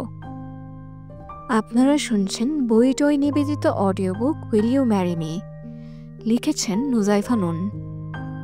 উক্তির 3 বেলা রান্না করতে হচ্ছে না দেখে কাজ অনেকটা কমে এসেছে। অবশ্য এ বাড়িতে অনেকগুলো কাজের লোক ছিল, কিন্তু উক্তি এ বাড়িতে আসার পর তারা বিবি ছলে বলে কৌশলে আসলাম শিকদার, তনিমা শিকদার সবার কান ভার করে কাজের লোক তাড়িয়ে উক্তিকে দিয়ে সব কাজ করিয়ে নেয়। ভ্রমণ তখন দেশে ছিল না, কিছুদিনের জন্য দেশের বাইরে গিয়েছিল। ভ্রমণ শিকদার ভিলার কাউকে কিছু না বলে হুট করে দেশে ব্যাক করে সবাইকে সারপ্রাইজ দেওয়ার জন্য। ভ্রমণ এসে কলিং বেল বাজায়। উক্তি তখন পুরাতন একটা জামা পরে ওড়না কোমরে গুজে দিয়ে ফ্লোর পরিষ্কার করছিল। কলিং বেল বাজার শব্দ শুনে উক্তি দৌড়ে গিয়ে দরজা খুলে দেয়। দরজা খুলেই চোখের সামনে একটা অপরিচিত মেয়েকে দেখে কিছুটা অবাক হয়ে জিজ্ঞেস করে, কে তুমি? ভ্রমণের প্রশ্নে উক্তি কিছু বলতে যাবে তার আগেই তারা বিবি বলে ওঠে, ও আমাদের বাড়ির নতুন কাজের লোক নানু ভাই। কাজের লোক কথাটা শুনে একটু খটকা লাগে ভ্রমণের। ভ্রমণ পরে কুলসুম শিকদারের কাছ থেকে জানতে পারে উক্তি তার একমাত্র ফুপির মেয়ে। ফুপির মেয়ে হলেও উক্তিকে কাজের লোকের পরিচয় দেয় তারা বিবি আর ভূমি। উক্তিও বিরামহীনভাবে নিজের কাজ করে যায়। তবে রান্না করতে হচ্ছে না দেখে এখন উক্তি অনেকটা সময় পাচ্ছে পড়ার জন্য। উক্তি রাতের খাবার খেয়ে বিছানায় বই খাতা নিয়ে পড়তে বসেছে, এমন সময় ভ্রমণ উক্তির রুমে আসে। ভ্রমণকে দেখে উক্তি গায়ের ওড়না ঠিক করে নিল। যা দেখে ভ্রমণ বলল, বাহ, আমাকে দেখে তোর গায়ের ওড়না ঠিক করার কথা মনে পড়ে? আর অন্য ছেলেদের দেখলে তো ওড়না ছাড়া থাকতে পারলে তোর ভালো হয়। ভ্রমণের কথায় চোখ জ্বলে ওঠে উক্তির, কিন্তু উক্তি কিছু না বলে চুপচাপ পড়াশোনায় মনোযোগ দিল। উক্তির চুপ থাকাটা মেনে নিতে পারল না ভ্রমণ। ভ্রমণ উক্তির দিকে তেড়ে এসে বই খাতা বন্ধ করে দিয়ে উক্তির গাল চেপে ধরে বলল, খুব সাহস বেড়ে গিয়েছে তোর, তাই না? ডানা গজিয়েছে। তোর ডানা কিভাবে কেটে ছাট করে দিতে হয় সেটা আমার তো খুব ভালো করে জানা আছে। তুই ভেবেছিলি হোস্টেলে গিয়ে পড়াশোনার নাম করে ছেলে নিয়ে ঘুরে বেড়াবি, ফুর্তি করবি, তাই না? কিন্তু আফসোস, তোর সেই চাওয়া পূর্ণ হলো না। মানে? উক্তির কথায় ভ্রমণ তার হাতে ফোন ধরিয়ে দিয়ে বলল, নে, প্রিন্সিপাল স্যারের সাথে কথা বল, দেখ স্যার কি বলে। উক্তি ভ্রমণের হাত থেকে ফোন নিয়ে প্রিন্সিপাল স্যারকে সালাম দিল। প্রিন্সিপাল স্যার সালামের উত্তর দিয়ে বলল, সরি উক্তি, আমার নিজের কাছেই খুব খারাপ লাগছে এটা ভেবে যে আমি তোমাকে হোস্টেলে থাকার কথা বলেছিলাম, কিন্তু হোস্টেলে সিট খালি নেই। আপাতত তুমি হোস্টেলে আসতে পারবে না। তুমি ওই বাড়ি থেকেই পড়াশোনা করো। আমার দোয়া সবসময় তোমার সাথে থাকবে মা। বলে তিনি কল কেটে দিলেন। তিনি কল কেটে দেওয়ার পরেও উক্তি কিছু সময় হ্যালো হ্যালো করে যখন অপর প্রান্ত থেকে কোনো রেসপন্স পেল না, তখন কান থেকে ফোনটা নামিয়ে ভ্রমণের হাতে দিল। আমি আপনাকে মুক্তি দিতে পারলাম না ভ্রমণ ভাই। হোস্টেলেও আমার ঠাঁই মিলল না। আহারে, ছেলেদের সাথে আনন্দ ফুর্তি করতে পারবি না বলে কষ্ট হচ্ছে বুঝি? শুধুমাত্র আপনাদের দয়ায় খাচ্ছি, পড়ছি, থাকছি বলে আপনার অপমান মুখ বুঝে সহ্য করতে হচ্ছে। না হলে। থেমে গেলি কেন? বল না, না হলে কি? কিছু না ভ্রমণ ভাই, আপনি এখন আসতে পারেন। একটা মাগুরার খ্যাত মেয়ের সাথে কথা বলে আপনার মুখের সৌন্দর্য নষ্ট করবেন না আপনি। এই প্রথম তুই একটা ঠিক কথা বলেছিস, এজন্য তোকে একটা পুরস্কার দিতে হয়। কিন্তু কি পুরস্কার দিব বলতো? আমার কিছু লাগবে না ভ্রমণ ভাই। উক্তির কথা শুনে ভ্রমণ এক পা করে উক্তির দিকে এগিয়ে এসে উক্তির গা থেকে ওড়না ছুঁড়ে নিচে ফেলে দেয়। ভ্রমণের এহেন কার্যে বাকরুদ্ধ হয়ে যায় উক্তি। উক্তির সামনে থাকা মানুষটাকে যেন চিনতেই পারছে না। ভ্রমণকে দেখতে অনেকটা হিংস্র জন্তুর মতো মনে হচ্ছে। ভ্রমণের এই রূপের সাথে উক্তি পরিচিত নয়। উক্তি এ বাড়িতে আসার পর কখনো ভ্রমণকে তার দিকে বাজে নজরে তাকাতে দেখেনি। হুট করে মানুষটার কি হলো বুঝতে পারছে না উক্তি। উক্তি কাঁদো কাঁদো হয়ে দু কদম পিছিয়ে যেতেই ভ্রমণ উক্তির কোমর জড়িয়ে ধরে নিজের কাছে টেনে নিয়ে বলল, লাগবে না বললে তো হবে না। বলে ভ্রমণ উক্তির গলায় আলতো চুমু দিয়ে সেখানে কামড় বসিয়ে দিল। ঘটনার আকস্মিকতায় হতভম্ব হয়ে গেল উক্তি। সারা জীবনের প্রথমবার কোনো পুরুষ এত ঘনিষ্ঠ হয়েছে তার সাথে। তার ছোঁয়ায় উক্তির সারা শরীরে যেন বিদ্যুৎ বয়ে গেল। ক্রমাগত হৃদস্পন্দন বাড়তে শুরু করলো। বুকের মধ্যে যেন কালবৈশাখী ঝড় শুরু হয়ে গেল। প্রথমবার অজানা এক অনুভূতির সাথে পরিচয় হলো সে। কিন্তু উক্তির বারবার মনে হচ্ছিল তার শরীরে এই স্পর্শ প্রথমবার নয়, এই স্পর্শ তার চেনা জানা। উক্তির ভাবনার মাঝে ভ্রমণ আবারও উক্তির গলায় কামড় বসিয়ে দিল। উক্তি ব্যথায় কোকিয়ে উঠে চিৎকার করতে যাবে, তার আগেই ভ্রমণ নিজের ওষ্ঠ দিয়ে উক্তির ওষ্ঠ চেপে ধরল। উক্তি কিছুক্ষণ নিজেকে ছাড়ানোর বৃথা চেষ্টা করল, কিন্তু সে ব্যর্থ হলো। কিছুক্ষণ পর ভ্রমণ যখন তাকে ছেড়ে দিল, উক্তি গালে কিছুটা নোনতা নোনতা স্বাদ অনুভব করল। উক্তি নিজের বৃদ্ধাঙ্গুল দিয়ে ঠোঁট মুছতেই তার হাতে রক্ত দেখতে পেল। উক্তির আর বুঝতে বাকি রইল না যে ভ্রমণ ভাই নিজের দাঁত দ্বারা তার ওষ্ঠ ক্ষত বিক্ষত করে দিয়েছে। ভ্রমণের প্রতি তার যে শ্রদ্ধা ভক্তি ছিল তা যেন এক নিমিষেই শেষ হয়ে গেল। উক্তি যেন এক মুহূর্তের জন্য সব ভুলে গেল তার সামনে দাঁড়িয়ে থাকা মানুষটা তার আশ্রয়দাতা, তার শিক্ষক। সে ঠাস ঠাস করে ভ্রমণের গালে থাপ্পড় মেরে দিয়ে বলল, আমি সত্যিই জানতাম না আপনি এতটা নিচু মনের, মানুষরূপী একটা জানোয়ার। ছি ভ্রমণ ভাই, ছি। আপনি মাঝরাতে আমার অসহায়ত্বের সুযোগ নিতে এসেছেন। আমি বাড়ির আশ্রিতা বলে আমার মান সম্মানের কোনো দাম নেই ভ্রমণ ভাই? আজ যদি কেউ আপনার বোনের সাথে এমনটা করত, আপনি কি করতেন? আপনি যে আমাকে কলঙ্কিত করে দিলেন, এই কলঙ্কের বোঝা আমি কিভাবে বয়ে নিয়ে বেড়াবো ভ্রমণ ভাই? কিভাবে বলতে বলতে ভ্রমণের বুকে কিল ঘুষিয়ে দিতে দিতে এক পর্যায়ে ভ্রমণের বুকে ঢলে পড়ল উক্তি। ভ্রমণ কিছুক্ষণ উক্তির মুখের দিকে তাকিয়ে থেকে উক্তিকে বিছানায় শুইয়ে দিয়ে গায়ে কাঁথা টেনে দেয়। রুমের লাইট অফ করে দিয়ে ছাদে এসে নিজেকে কন্ট্রোল করার চেষ্টা করে, কিন্তু সে ব্যর্থ হয়ে কয়েকবার দেয়ালে ঘুষি দিতেই হাত থেকে টপ টপ করে রক্ত ঝরতে থাকে, যা দেখে পৈশাচিক হাসিতে মেতে ওঠে ভ্রমণ। মাঝরাতে উক্তির ঘুমের মধ্যে মনে হয় কেউ তার ঠোঁটে গলার ক্ষতস্থানে গভীরভাবে কয়েকবার চুমু খাচ্ছে। ক্ষতস্থানে মলম লাগিয়ে দিয়ে তার মাথায় পরম মমতায় হাত বুলিয়ে দিচ্ছে। এতে যেন ঘুম আরও গাঢ় হয় উক্তির। মানুষটা তার মাথায় হাত বুলিয়ে দেওয়া থামিয়ে তার দিকে অপলক দৃষ্টিতে তাকিয়ে রয়েছে। হুট করে তার চোখ থেকে এক ফোঁটা পানি তার চোখের ওপর পড়তেই ঘুম ভেঙে যায় উক্তির। উক্তি তড়িঘড়ি করে উঠে বসে রুমের লাইট জ্বালিয়ে দেখল রুমে কেউ নেই, কিন্তু তার চোখে মুখে পানি লেগে রয়েছে। উক্তি সবটা তার মনের ভুল বলে চালিয়ে দেয়, কিন্তু গলার দিকে তাকিয়ে চমকে ওঠে উক্তি। উক্তি স্পষ্ট বুঝতে পারে তার গলায় মলম লাগানো রয়েছে। উক্তি নখ কামড়ে বলল, কে এই অজানা ব্যক্তি যে আমার এত খেয়াল রাখছে? সে কি শিকদার ভিলার লোক নাকি বাইরের কেউ? শিকদার ভিলার মধ্যে বাইরের লোক আসার সাহস নেই, তাহলে কি লোকটা এই বাড়িরই কেউ? কিন্তু কে সে?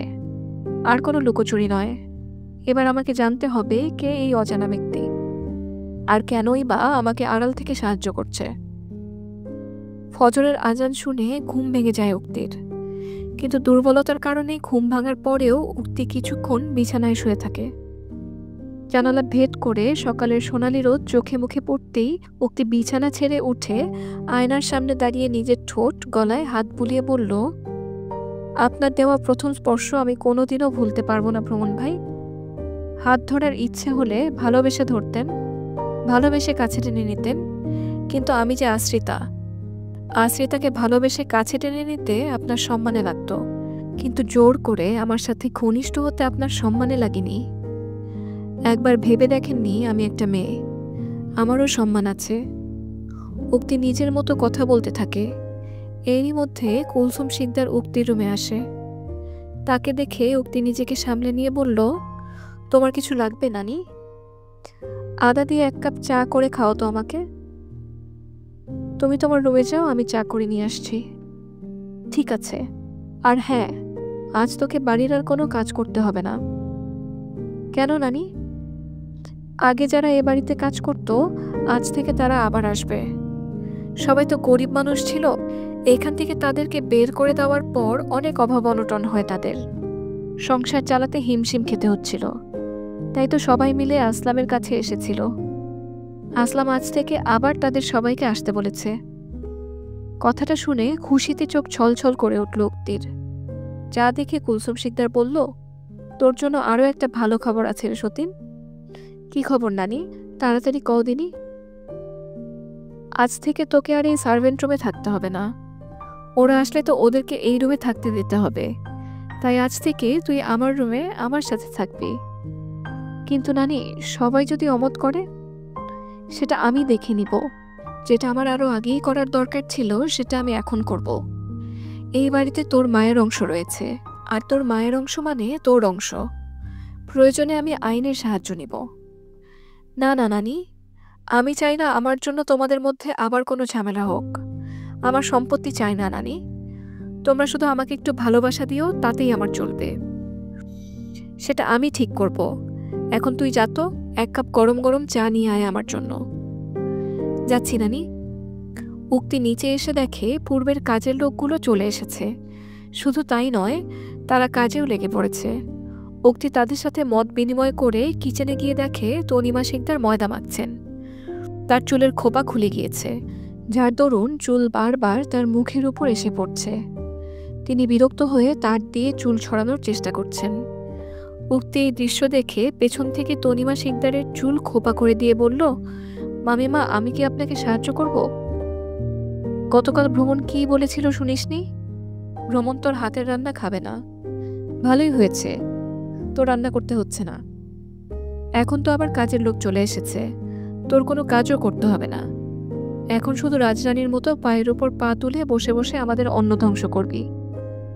উক্তি কিছু না বলে গ্যাসের চুলায় পানি গরম করে 2 কাপ চা বানিয়ে 1 কাপ তনিমা শিকদারের সামনে রেখে বলল, আমি খুব একটা খারাপ চা বানাই না মামিমা, খেয়ে দেখেন, আশা করি ভালো লাগবে।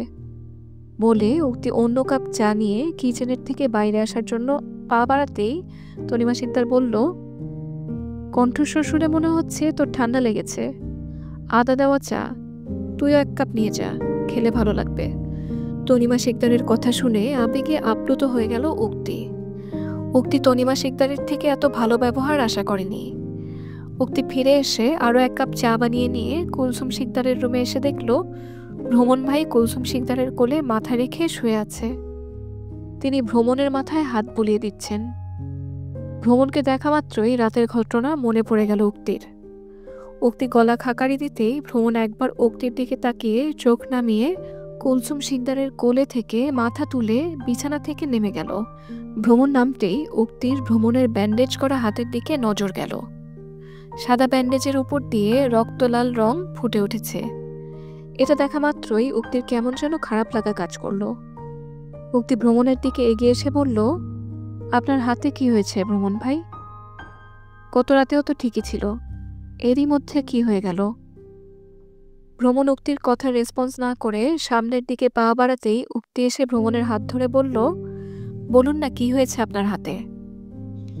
আমার হাত ছাড় উক্তি। না, ছাড়বো না, আপনি আগে বলুন হাতে কি হয়েছে, এতটা রক্ত বেরিয়েছে কেন? কিছু হয়নি বলে ভ্রমণ হাত ঝাড়া দিয়েই তার হাত গিয়ে দেয়ালে বাড়ি লাগে, যার ফলস্বরূপ পূর্বের ক্ষতস্থান থেকে গল গল করে তাজা রক্ত বেরিয়ে আসে। যা দেখে উক্তি ছুটে এসে ভ্রমণের হাত ধরতেই ভ্রমণ উক্তির হাত ছড়িয়ে দিয়ে বলল, এ পর্যন্ত আমি তোর সাথে যা যা করেছি তার জন্য আমি আন্তরিকভাবে দুঃখিত। আমি তোর বড় হয়েও তোর কাছে ক্ষমা চাইছি, পারলে আমাকে ক্ষমা করে দিস। আর হ্যাঁ, আমার থেকে দূরে থাকবি, তোর এই নোংরা চেহারা আমাকে দেখাস না। বলে ভ্রমণ রুম থেকে বেরিয়ে যায়। তার যাওয়ার পানে তাকিয়ে উক্তি ফ্লোরে বসে পড়ে। দেখতে দেখতে কেটে যায় কয়েকটা মাস। এই কয়েক মাসে উক্তি ভ্রমণের কথা অনুযায়ী একবারও ভ্রমণের মুখোমুখি হয়নি, শুধুমাত্র ক্লাস টাইম ছাড়া। কিন্তু এই কয়েক মাসে উক্তি ভ্রমণের অভাব ফিল করতে পেরেছে। উক্তির বেপরোয়া মন ভ্রমণ ভাইয়ের এত পরিবর্তন মানতে পারছে না। তার বেপরোয়া মন নিজের খেয়ে বড্ড ভ্রমণ ভ্রমণ করছে। তার মন বলছে, উক্তি তুই বেপরোয়া হ, ছুটে যা তোর ভ্রমণ ভাইয়ের কাছে।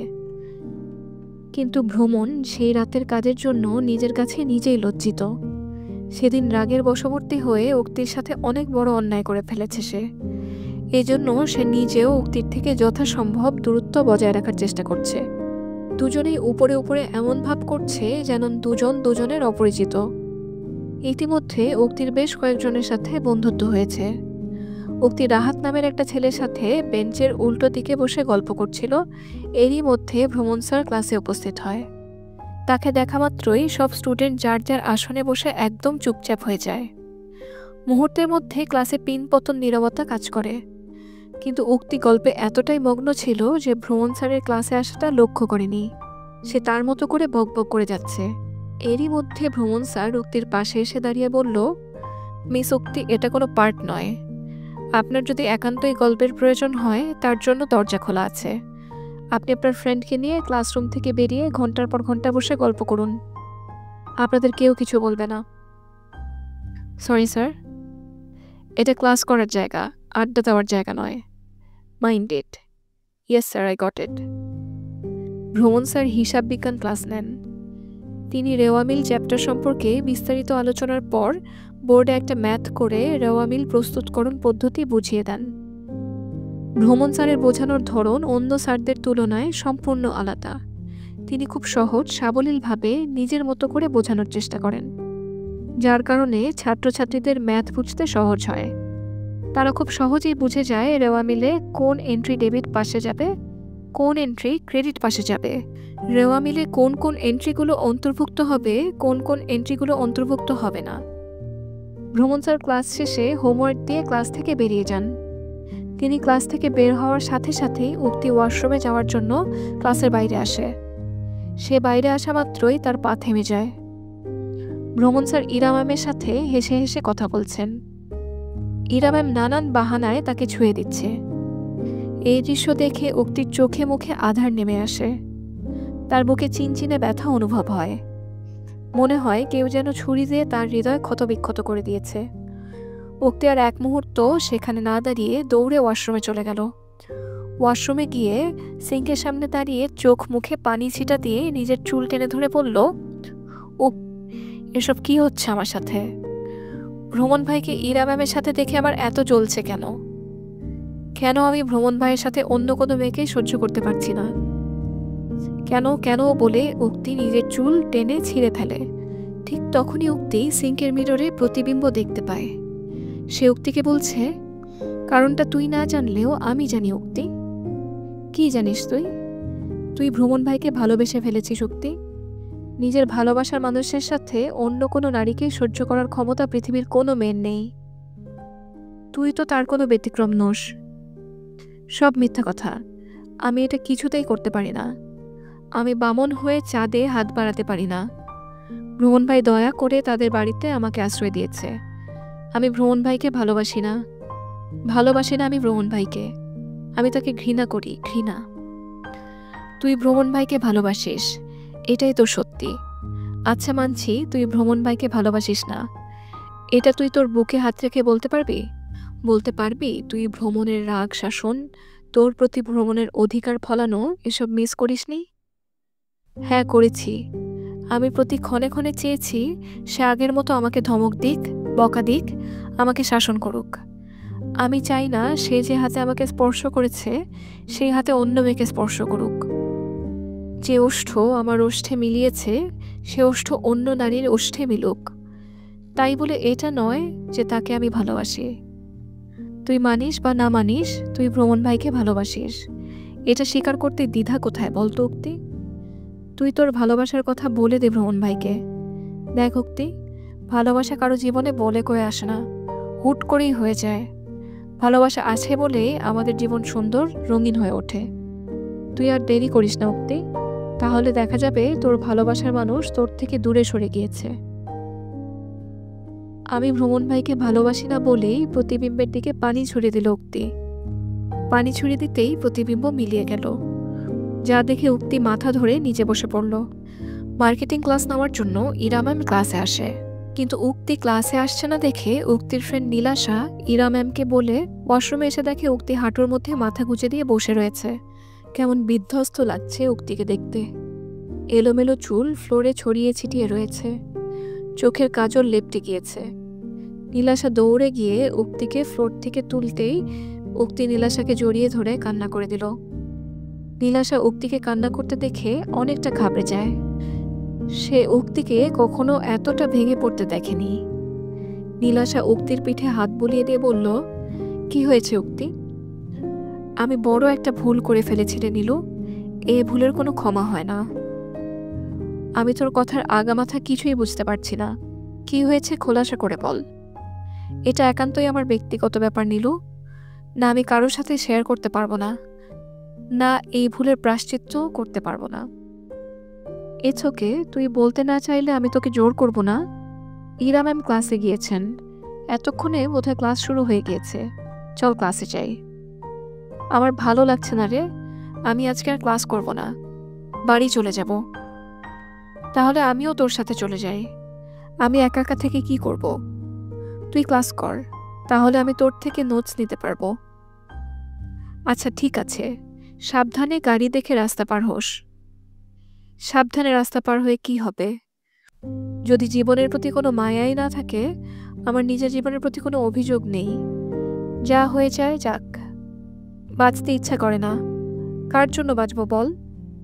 যেখানে একটু ভালোবাসা খুঁজতে যাই সেখান থেকেই আমাকে কুকুরের মতো দূর দূর করে তাড়িয়ে দেয়। তোর জীবনের কি কোনো দাম নেই তোর কাছে? তুই তোর নিজের জন্য বাঁচবি উক্তি, নিজের জন্য। তোকে কতবার বলেছি তুই আমার সাথে আমাদের বাড়িতে থাকবি, কিন্তু তুই রাজি হোস না। আমরা মধ্যবিত্ত হতে পারি, কিন্তু আমাদের বাড়িতে তোর বিন্দুমাত্র অসুবিধা হবে না উক্তি। তুই আমাদের সাথে থাকলে আব্বু আম্মু খুব খুশি হবে।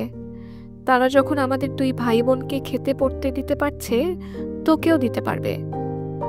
হয়তো এতে একটু কষ্ট হবে, কিন্তু আমরা ঠিকই ম্যানেজ করে নিব। বাস্তবতা অনেক কঠিন রে নীলু, তুই আমাকে নিয়ে ভাবিস না। তুই ক্লাসে যা। আচ্ছা ঠিক আছে। বাই বলে নীলাশা ক্লাসরুমে চলে আসে। নীলাশার সাথে উক্তিও শিকদার ফেরার উদ্দেশ্যে বেরিয়ে পড়ে। আপনারা শুনছেন বইটই নিবেদিত audio book will you marry me, লিখেছেন নুজাইফা নুন। আসলাম শিকদার ব্যাংক থেকে টাকা তুলে নিয়ে নিজের গাড়ি করে আসছিলেন। হুট করে কোথা থেকে একটা বয়স্ক লোক তার গাড়ির সামনে এসে পড়ে যায়। আসলাম শিকদার দ্রুত ব্রেক কষে গাড়ি থামিয়ে লোকটার সামনে আসতেই কয়েকজন গুন্ডা তাকে ঘিরে ধরে। তার থেকে সমস্ত টাকা পয়সা ছিনিয়ে নেয়। এক পর্যায়ে আসলাম শিকদার বাধা দিতে গেলে তাদের সাথে হাতাহাতি শুরু হয়ে যায়। উক্তির কাছে টাকা না থাকায় সে হেঁটে হেঁটেই বাড়ি আসছিল। হুট করে আসলাম শিকদারকে গুন্ডাদের সাথে মারামারি করতে দেখে উক্তি সেদিকে ছুটে আসে।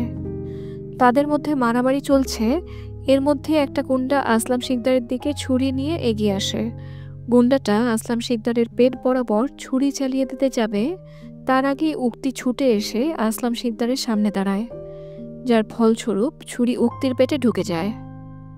সেটা দেখে গুন্ডারা ছুটে পালিয়ে যায়। উক্তির নরম কোমল দেহ আসলাম শিকদারের বুকে ঢলে পড়ে। আসলাম শিকদার উক্তিকে পাজাকোলা করে তুলে নিয়ে গাড়ির দিকে দৌড়াতে দৌড়াতে বলল, এ তুই কি করলি মা? অন্তরের উপর অভিমান থেকে আমি তোকে দূরে সরিয়ে রেখেছিলাম। ভেবেছিলাম তোকে কষ্ট দিয়ে দূরে সরিয়ে রাখতে পারলে আমি শান্তি পাব। আমি না হয় রাগের বশবর্তী হয়ে অন্যায় করে ফেলেছি, তাই বলে তুই আমাকে চিরদিনের জন্য ছেড়ে চলে যাবি? না না, এটা কিছুতেই হতে পারে না। আমি আমার কলিজার টুকরা বোনকে হারিয়েছি, আমি তোকে হারাতে দিব না, কিছুতেই না। বলে আসলাম শিকদার উক্তিকে গাড়িতে বসিয়ে দিয়ে অতি দ্রুত ড্রাইভ করে হসপিটালে নিয়ে আসে। আসলাম শিকদার আগে থেকেই কল করে ডক্টরকে বলে রেখেছিল, এই জন্যই উক্তিকে হসপিটালে নিয়ে আসা মাত্রই ডক্টর তার ট্রিটমেন্ট শুরু করে দেয়। এরই মধ্যে তনিমা শিকদার আর কুলসুম শিকদার হসপিটালে উপস্থিত হয়। কুলসুম শিকদারকে দেখা মাত্রই আসলাম শিকদার জড়িয়ে ধরে কান্না করতে করতে বলল, কয়েক বছর আগে আমি আমার কলিজার টুকরা বোনকে হারিয়েছি, আর আজকে আমি আমার বোনের অংশকেও হারাতে বসেছি মা। এসব হলো কি করে আসলাম?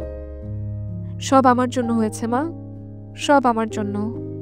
যে মেয়েটাকে আমি অপমান অবহেলা করেছি, তাকে সার্ভেন্ট রুমে রেখেছি, একটা বারের জন্য তাকে বুকে টেনে নিইনি, সেই মেয়েটার জন্য আজ তোমার ছেলে বেঁচে আছে মা।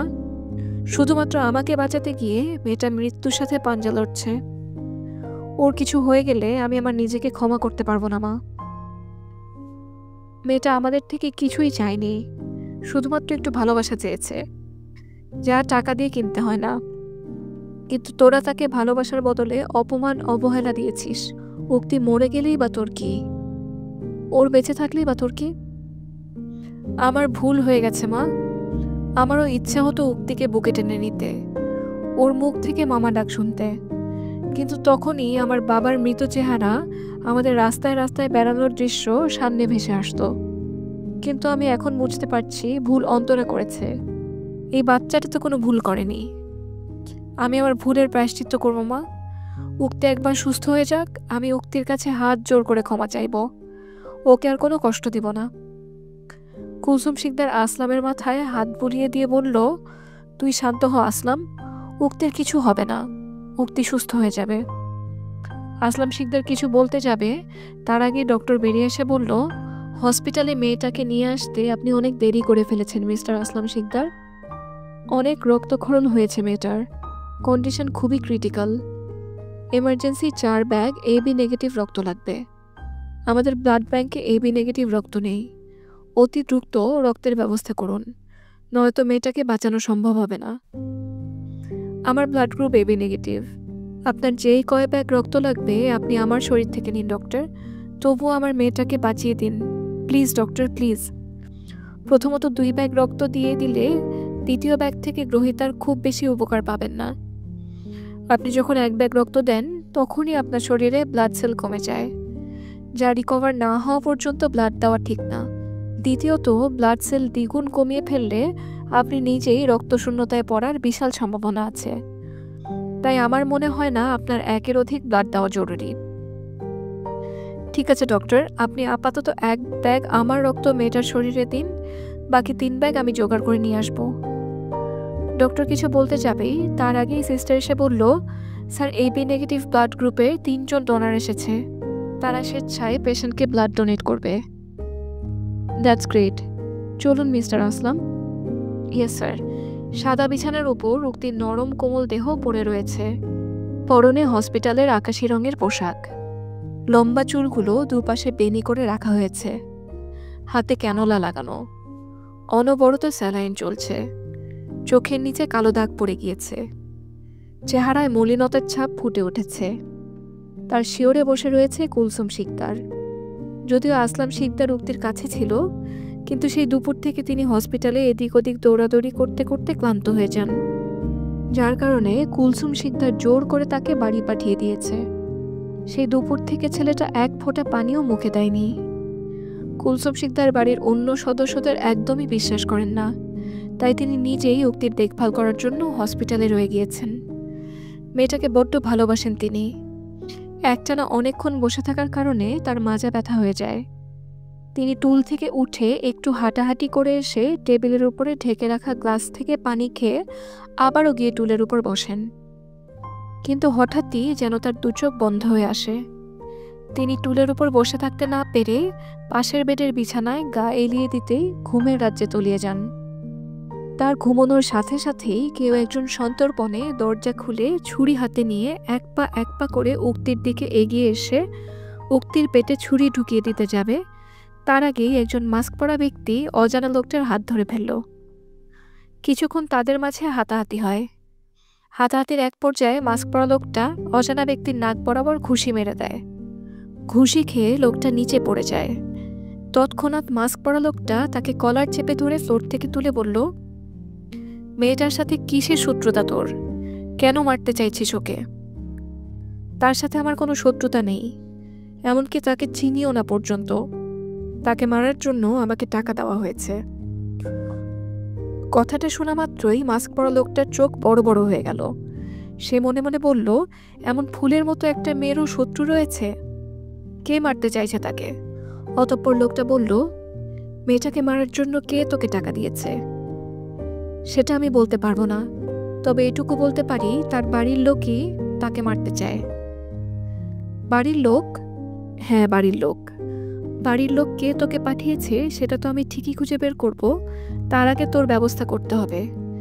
এই কথা শুনে তৎক্ষণাৎ লোকটা মাস্ক পরা লোকটার পা জড়িয়ে ধরে বলল, আমার অনেক বড় ভুল হয়েছে। আমি এই পথে একদম নতুন। আমাকে দয়া করে পুলিশে দিবেন না স্যার।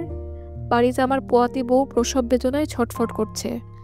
ডাক্তার আপা বলেছে তাকে হসপিটালে নিয়ে সিজার করতে হবে, কিন্তু আমার কাছে বউয়ের সিজার করানোর মতো টাকা নেই। বাধ্য হয়ে এই রাস্তায় আসতে হয়েছে আমাকে। কিন্তু ভেবেছিলাম রক্তমাখা ছুরি দেখিয়ে টাকা নিয়ে আমি বউকে নিয়ে অনেক দূর চলে যাব। আমি আর এই কাজ কখনো করব না। আমাকে দয়া করে পুলিশে দিবেন না। আমাকে যে আমার বউয়ের প্রয়োজন। লোকটার আকুতি মিনতি দেখে মাস্ক পরা ব্যক্তি পকেট থেকে 5,000 টাকা বের করে লোকটার হাতে দিয়ে বলল, আপাতত এই টাকা দিয়ে বউকে হসপিটালে নিয়ে যাও, বাকিটা আমি সময় মতো পৌঁছে দিব। আপনি অনেক বড় মনের মানুষ, আপনার এই ঋণ আমি কোনোদিনও শোধ করতে পারবো না, বলে চোখের পানি মুছতে মুছতে লোকটা বেরিয়ে গেল। লোকটা বেরিয়ে যেতেই মাস্ক পরা ব্যক্তি উক্তির দিকে এগিয়ে গিয়ে উক্তির পাশের টুলের উপর বসে মায়াভরা দৃষ্টিতে উক্তির দিকে তাকিয়ে তাকিয়ে থাকল। উক্তিকে এই অবস্থায় দেখে চোখ ভিজে গেল লোকটার। লোকটা পরম মমতায় উক্তির মাথায় হাত বুলিয়ে দিয়ে কপালে গাঢ় চুমু দিল। লোকটার স্পর্শ পেয়ে একটু নড়ে চড়ে উঠল উক্তি, যা দেখে লোকটা মুচকি হেসে উক্তির ঠোঁটে আলতো চুমু দিয়ে কেবিন থেকে বেরিয়ে এলো। 3 দিন পর উক্তিকে হসপিটাল থেকে বাড়িতে নিয়ে আসা হয়েছে।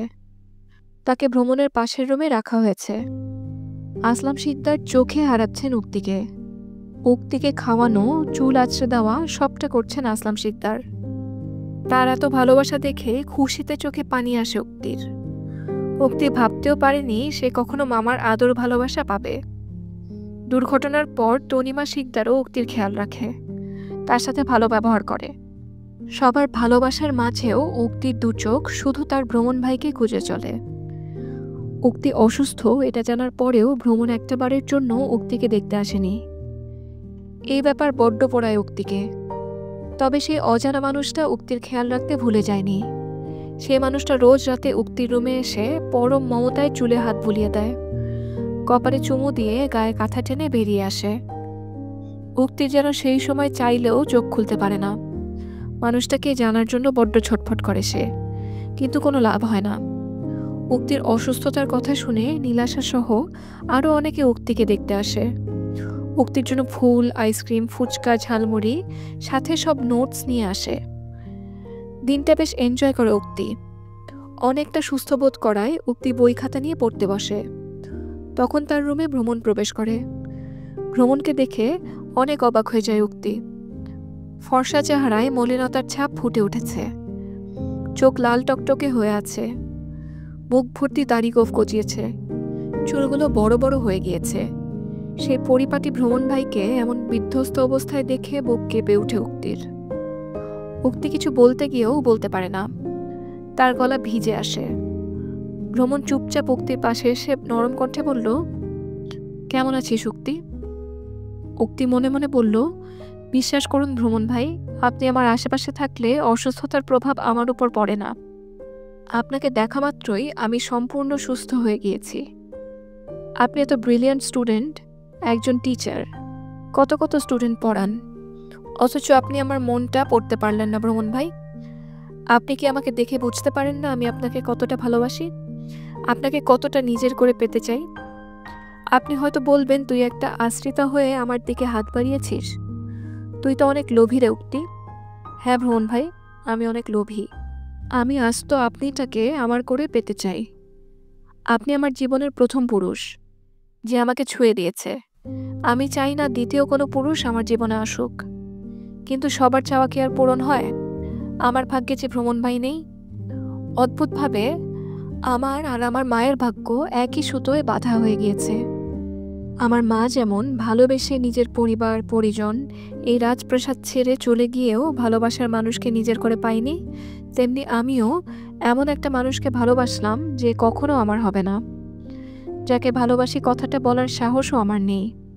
আপনি আমার কাছে অস্পর্শনীয় সম্পত্তি ভ্রমণ ভাই, যা ছুঁয়ে দেখার সাধ্য আমার নেই।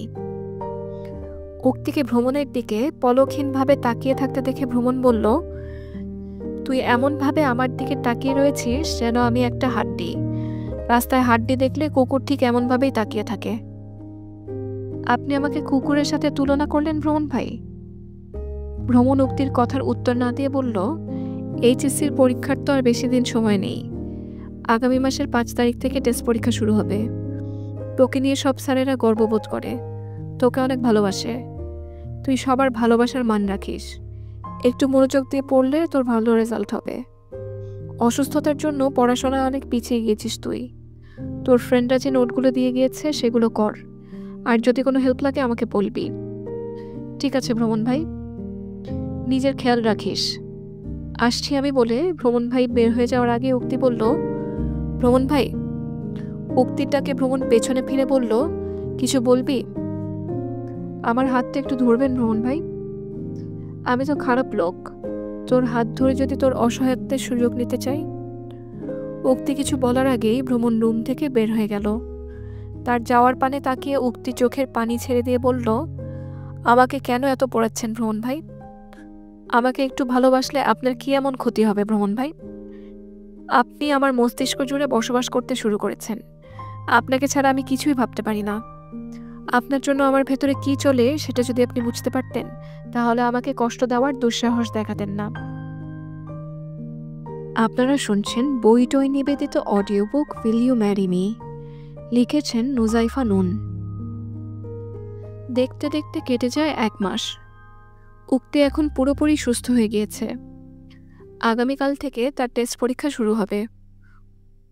উক্তির পরীক্ষার প্রিপারেশন খুব একটা ভালো নয়। ভালো হবেই বা কী করে? উক্তি পড়তে বসলে বইয়ের পাতায় কোনো লেখা পায় না। বইয়ের পাতায় ভ্রমণ ভাইয়ের চেহারা ভেসে ওঠে।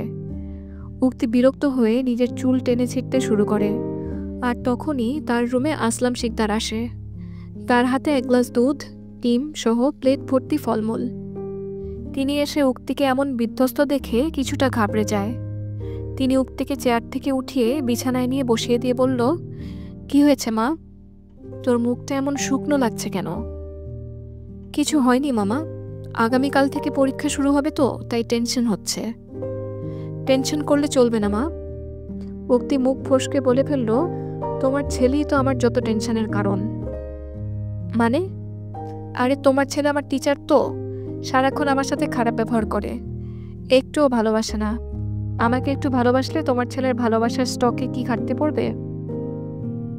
আমি ভ্রমণকে বলে দিব তোর সাথে যেন খারাপ ব্যবহার না করে। এখন আর একটা কথাও না বলে চুপচাপ এই প্লেটে রাখা ফল, দুধ, ডিম সব শেষ করো। 1 ঘন্টাও হয়নি ডিনার করে এসেছি, আমার পেট ভরা মামা, আমি এখন আর কিছুই খেতে পারবো না।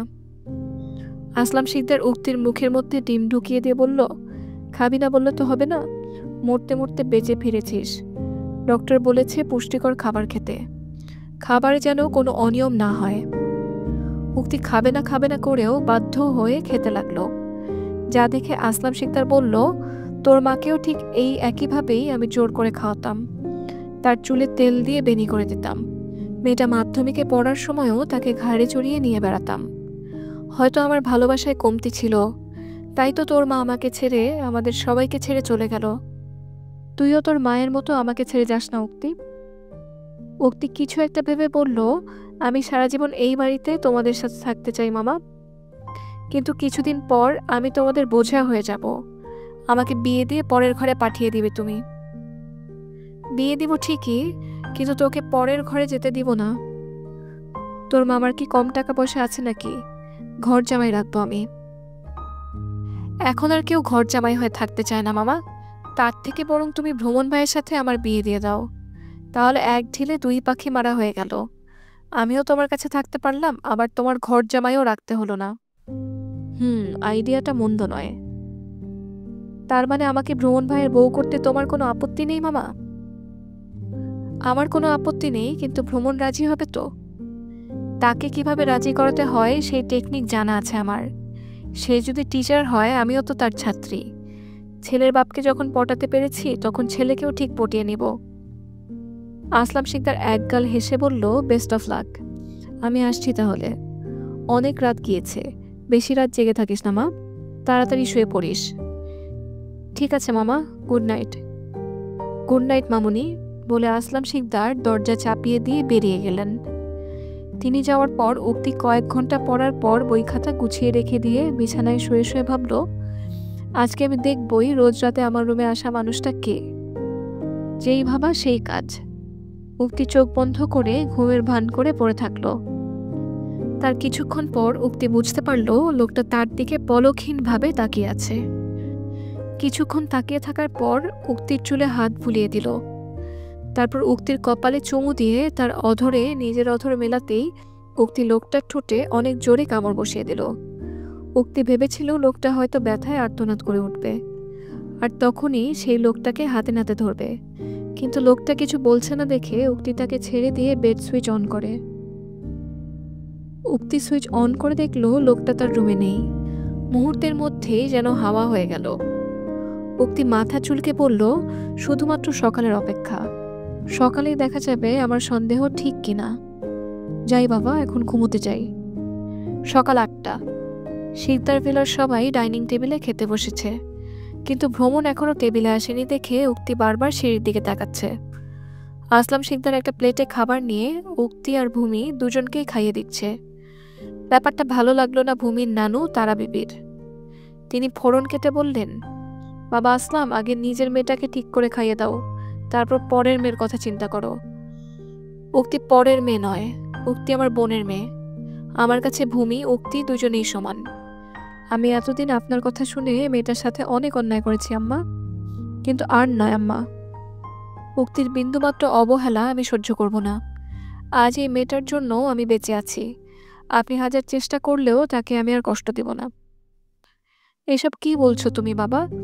নিশ্চয়ই এই মেয়েটা তোমার মাথা খেয়েছে, তোমাকে ভুলভাল বুঝিয়েছে। এই মেয়েকে এত মাথায় তুলো না, তার ফল কিন্তু ভালো হবে না, এই আমি বলে দিলাম। আমি অবুঝ নই আম্মা, যে কেউ আমাকে ভুলভাল বুঝিয়ে দিলেই আমি সেটা মেনে নিব। আমি 2টা সন্তানের বাবা, ছেলে বিয়ে দিলে এতদিনে 2-3টা নাতিপুতি চলে আসতো। কোনটা ঠিক কোনটা ভুল সেটা আমি খুব ভালো করেই জানি। নিজের মা নিজের জামাইয়ের কথা কাটাকাটি দেখে তনিমা শিকদার বুঝতে পারছেন না তিনি ঠিক কোন পক্ষ নিয়ে কথা বলবেন, তাই তিনি কিছু না বলে চুপচাপ খাচ্ছেন। কিন্তু অবস্থা বেগতিক দেখে কুলসুম শিকদার স্থির থাকতে পারলেন না। তিনি ধমকে সুরে বললেন, এসব কি হচ্ছে আসলাম? খাওয়ার সময় এসব কি? দয়া করে একটু চুপচাপ বসে খা। আর বেআইন, আপনি ছেলেটার কানে আর বিষ না ঢেলে চুপচাপ খান। তার কথা শুনে ভূমির নানু খাওয়া ছেড়ে উঠে চলে যান। তাকে যেতে দেখে ভূমি তনিমা শিকদারও চলে যান। এদিকে আসলাম শিকদারের ফোন বেজে উঠতেই তিনিও চলে যান। সবাই যেতেই ভ্রমণ খাবার টেবিলে আসে। উক্তি তখন কিচেনে ছিল। কিচেন থেকে বেরিয়ে ভ্রমণকে দেখে উক্তির মুখে এক চিলতে হাসি ফুটে ওঠে। উক্তি মনে মনে বলল, তার মানে আমার সন্দেহ ঠিক। রোজ রাতে আমার রুমে যাওয়া মানুষটা আর কেউ নয়, স্বয়ং ভ্রমণ ভাই। ও মাই গড, তার মানে কি ভ্রমণ ভাই আমাকে ভালোবাসে? উক্তি সামনের দিকে আরেকটু এগিয়ে গিয়ে শুনতে পাই কুলসুম শিকদার বললেন, হ্যাঁ গো দাদু ভাই, তোমার ঠোঁটে কি হয়েছে? ঠোঁট ফুলে ব্যাং হয়ে গিয়েছে। কেউ কামড় টামড় দিয়েছে নাকি? হয়তো মশায় কামড় দিয়েছে। এসব বাদ দাও তো বুড়ি। ও মা, মশারও বুঝি মানুষের মতো বড় বড় দাঁত আছে? জানতাম না তো। কুলসুম শিকদারের কথা শুনে ভ্রমণ দাঁত বের করে ক্যাবলাকান্তের মতো হেসে বলল, মনে পড়েছে দাদু, বিড়াল কামড় দিয়েছে। বিড়াল আর কামড়ানোর জায়গা পেল না, সোজা তোমার ঠোঁটে কামড় দিল। বিড়াল হয়তো আমার ঠোঁটকে ইঁদুর ভেবে খেয়ে ফেলতে চেয়েছিল, কিন্তু আফসোস পারেনি। বিড়ালটা নিশ্চয়ই অনেক বড় ছিল, তাই না দাদু ভাই? হ্যাঁ দাদু, অনেক বড়। কি সাংঘাতিক ব্যাপার! যেহেতু বড় বিড়াল কামড়ে দিয়েছে সেহেতু তুমি অতি দ্রুত ইনজেকশন নিয়ে নাও, না হলে তার দাঁতের বিষে ইনফেকশন হতে পারে। ইনফেকশন হবে না দাদু, এই বিষ আমার কাছে বধুর মতো মিষ্টি লেগেছে। আমি জেনে বুঝে এমন বিষ 1000 বার পান করতে চাই। ভ্রমণের কথা শুনেই কেসে ওঠে উক্তি। উক্তিকে দেখা মাত্রই ভ্রমণ খাওয়া ছেড়ে দৌড়ে রুমে চলে আসে। সে ভেবেছিল নিচে শুধু কুলসুম শিকদার আছে। সে মূলত কারুর সামনে যেতে চায়নি। এই জন্য সবার ব্রেকফাস্ট শেষ হলে তারপর টেবিলে গিয়েছিল। কিন্তু হুট করে উক্তিকে দেখে না খেয়েই রুমে চলে আসে। ভ্রমণ চলে আসতেই উক্তি প্লেটে নতুন করে খাবার সাজিয়ে নিয়ে আসতে গেলেই কুলসুম শিকদার বলল, কি গো সতীন, তোমাদের ভাবসাব তো ঠিক লাগছে না। দুজনের মধ্যে কি ইটিস পিটিস চলছে নাকি? ধ্যাত, তুমিও না বুড়ি। বলে উক্তি খাবার প্লেট নিয়ে ভ্রমণের রুমে এসে দেখে ভ্রমণ কলেজে যাওয়ার জন্য তৈরি হচ্ছে। উক্তি দরজায় নক করতেই ভ্রমণ বলল, আসো দাদু।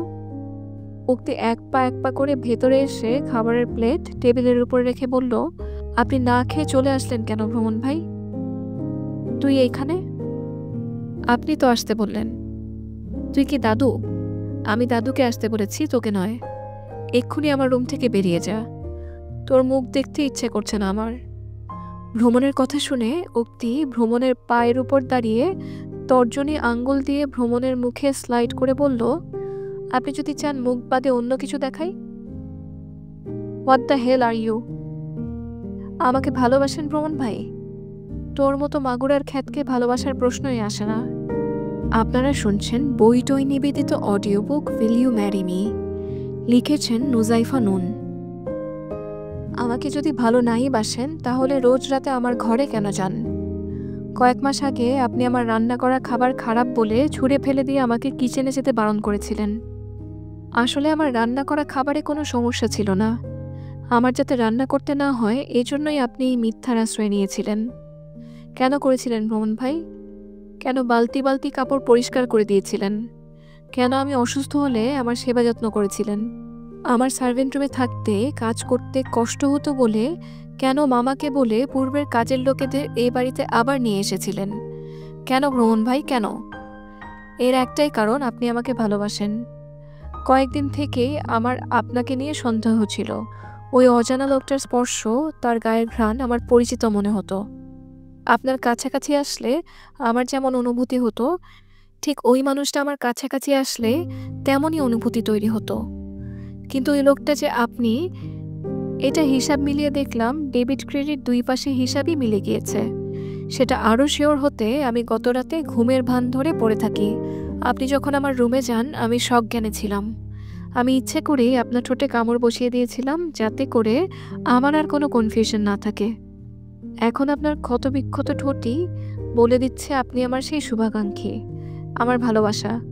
কথাটা বলা মাত্রই ভ্রমণ উক্তিকে মেঝেতে ছুঁড়ে ফেলে দিল। উক্তি ফ্লোর থেকে উঠে বলল, এত কিছুর পরেও আপনি বলবেন আপনি আমাকে ভালোবাসেন না? হ্যাঁ, আমি এসব কিছু করেছি, তাই বলে এটা নয় যে আমি তোকে ভালোবাসি। জেগে জেগে স্বপ্ন দেখা বাদ দে, নিজের অবস্থান ভুলে যাস না উক্তি। আমি তোকে ভালোবাসি? না, বাসি না।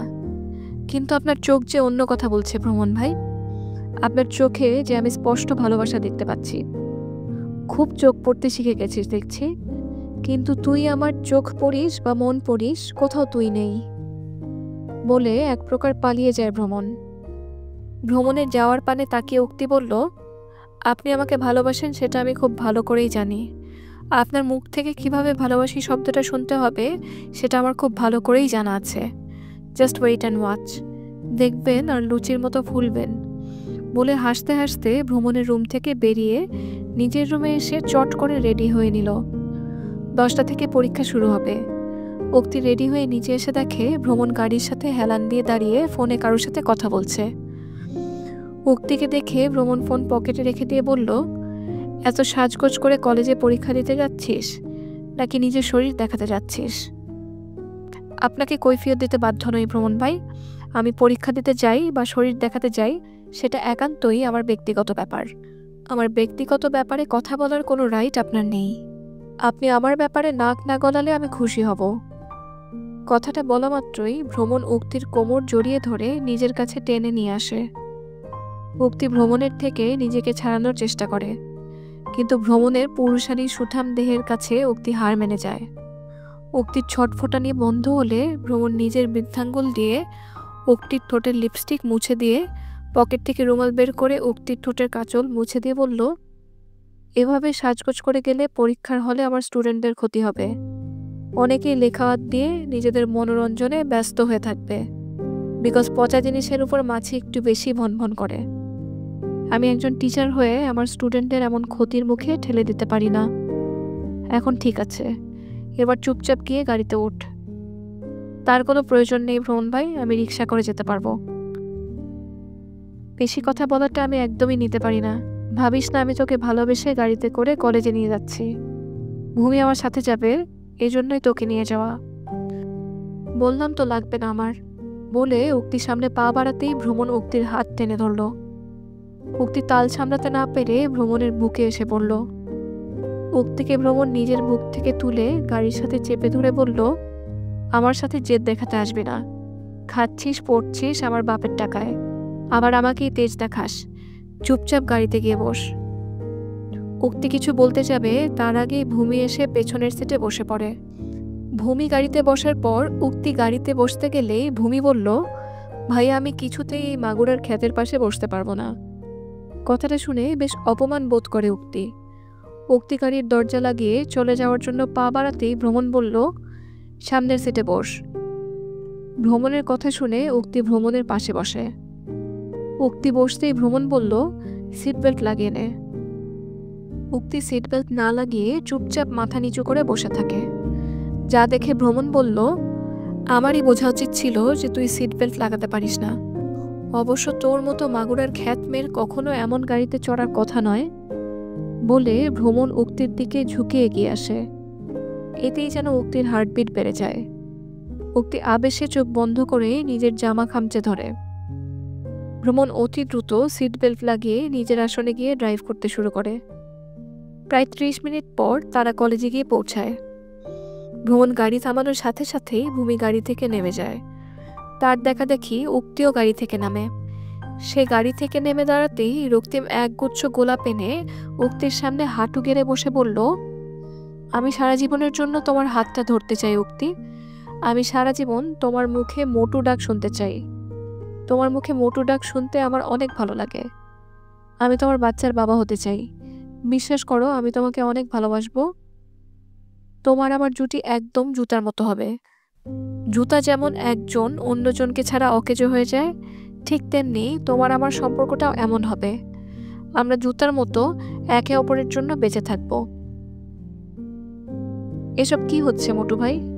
আমি এর আগেও বলেছি, এখনো বলছি, আমি তোমাকে ভালোবাসি, তোমাকে বিয়ে করতে চাই। Will you marry me? Ukti কিছু বলতে যাবে, তার আগেই ভ্রমর এসে বলল উক্তির বয়ফ্রেন্ড আছে এবং সে তাকে অনেক বেশি ভালোবাসে।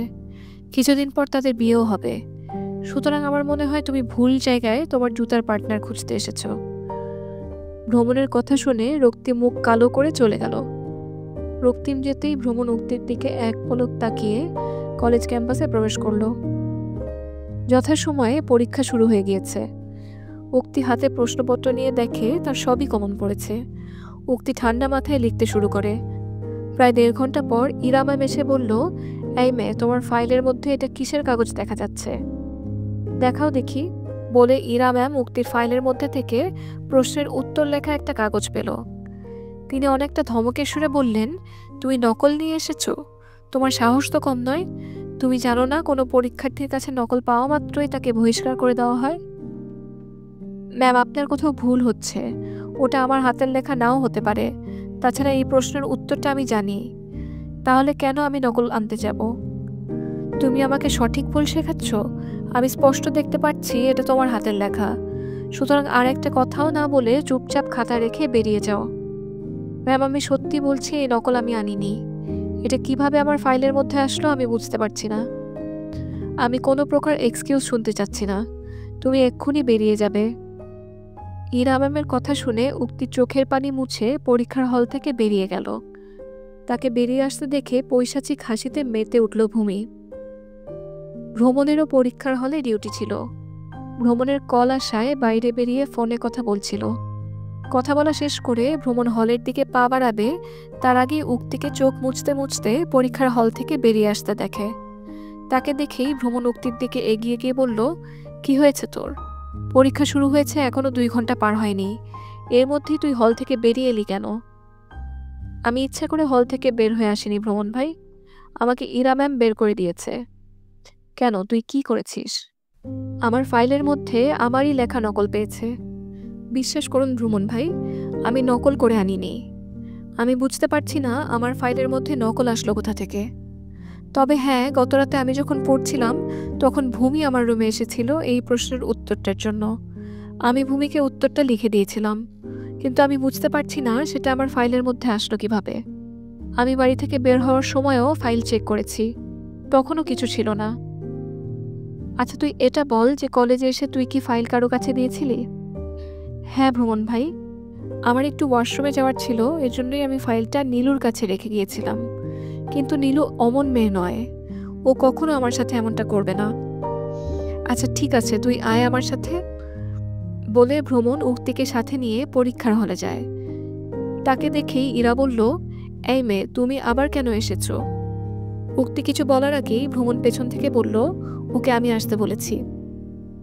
স্যার, ও নকল করে হাতে নাতে ধরা পড়েছে, এই জন্য আমি খাতা নিয়ে ওকে বের করে দিয়েছি। উক্তির মতো একজন ব্রিলিয়েন্ট স্টুডেন্ট নকল করবে এটা কেউ দেখলেও বিশ্বাস করবে না। কোথাও ভুল হচ্ছে, হয়তো কেউ চাচ্ছে না উক্তি পরীক্ষা দিক। আমি উক্তির কাজিন হিসেবে নই, একজন টিচার হিসেবে বলছি, উক্তি কখনো নকল করার মতো নিচু একটা কাজ করতে পারে না। ঠিক আছে স্যার, আমি উক্তির খাতা দিয়ে দিচ্ছি।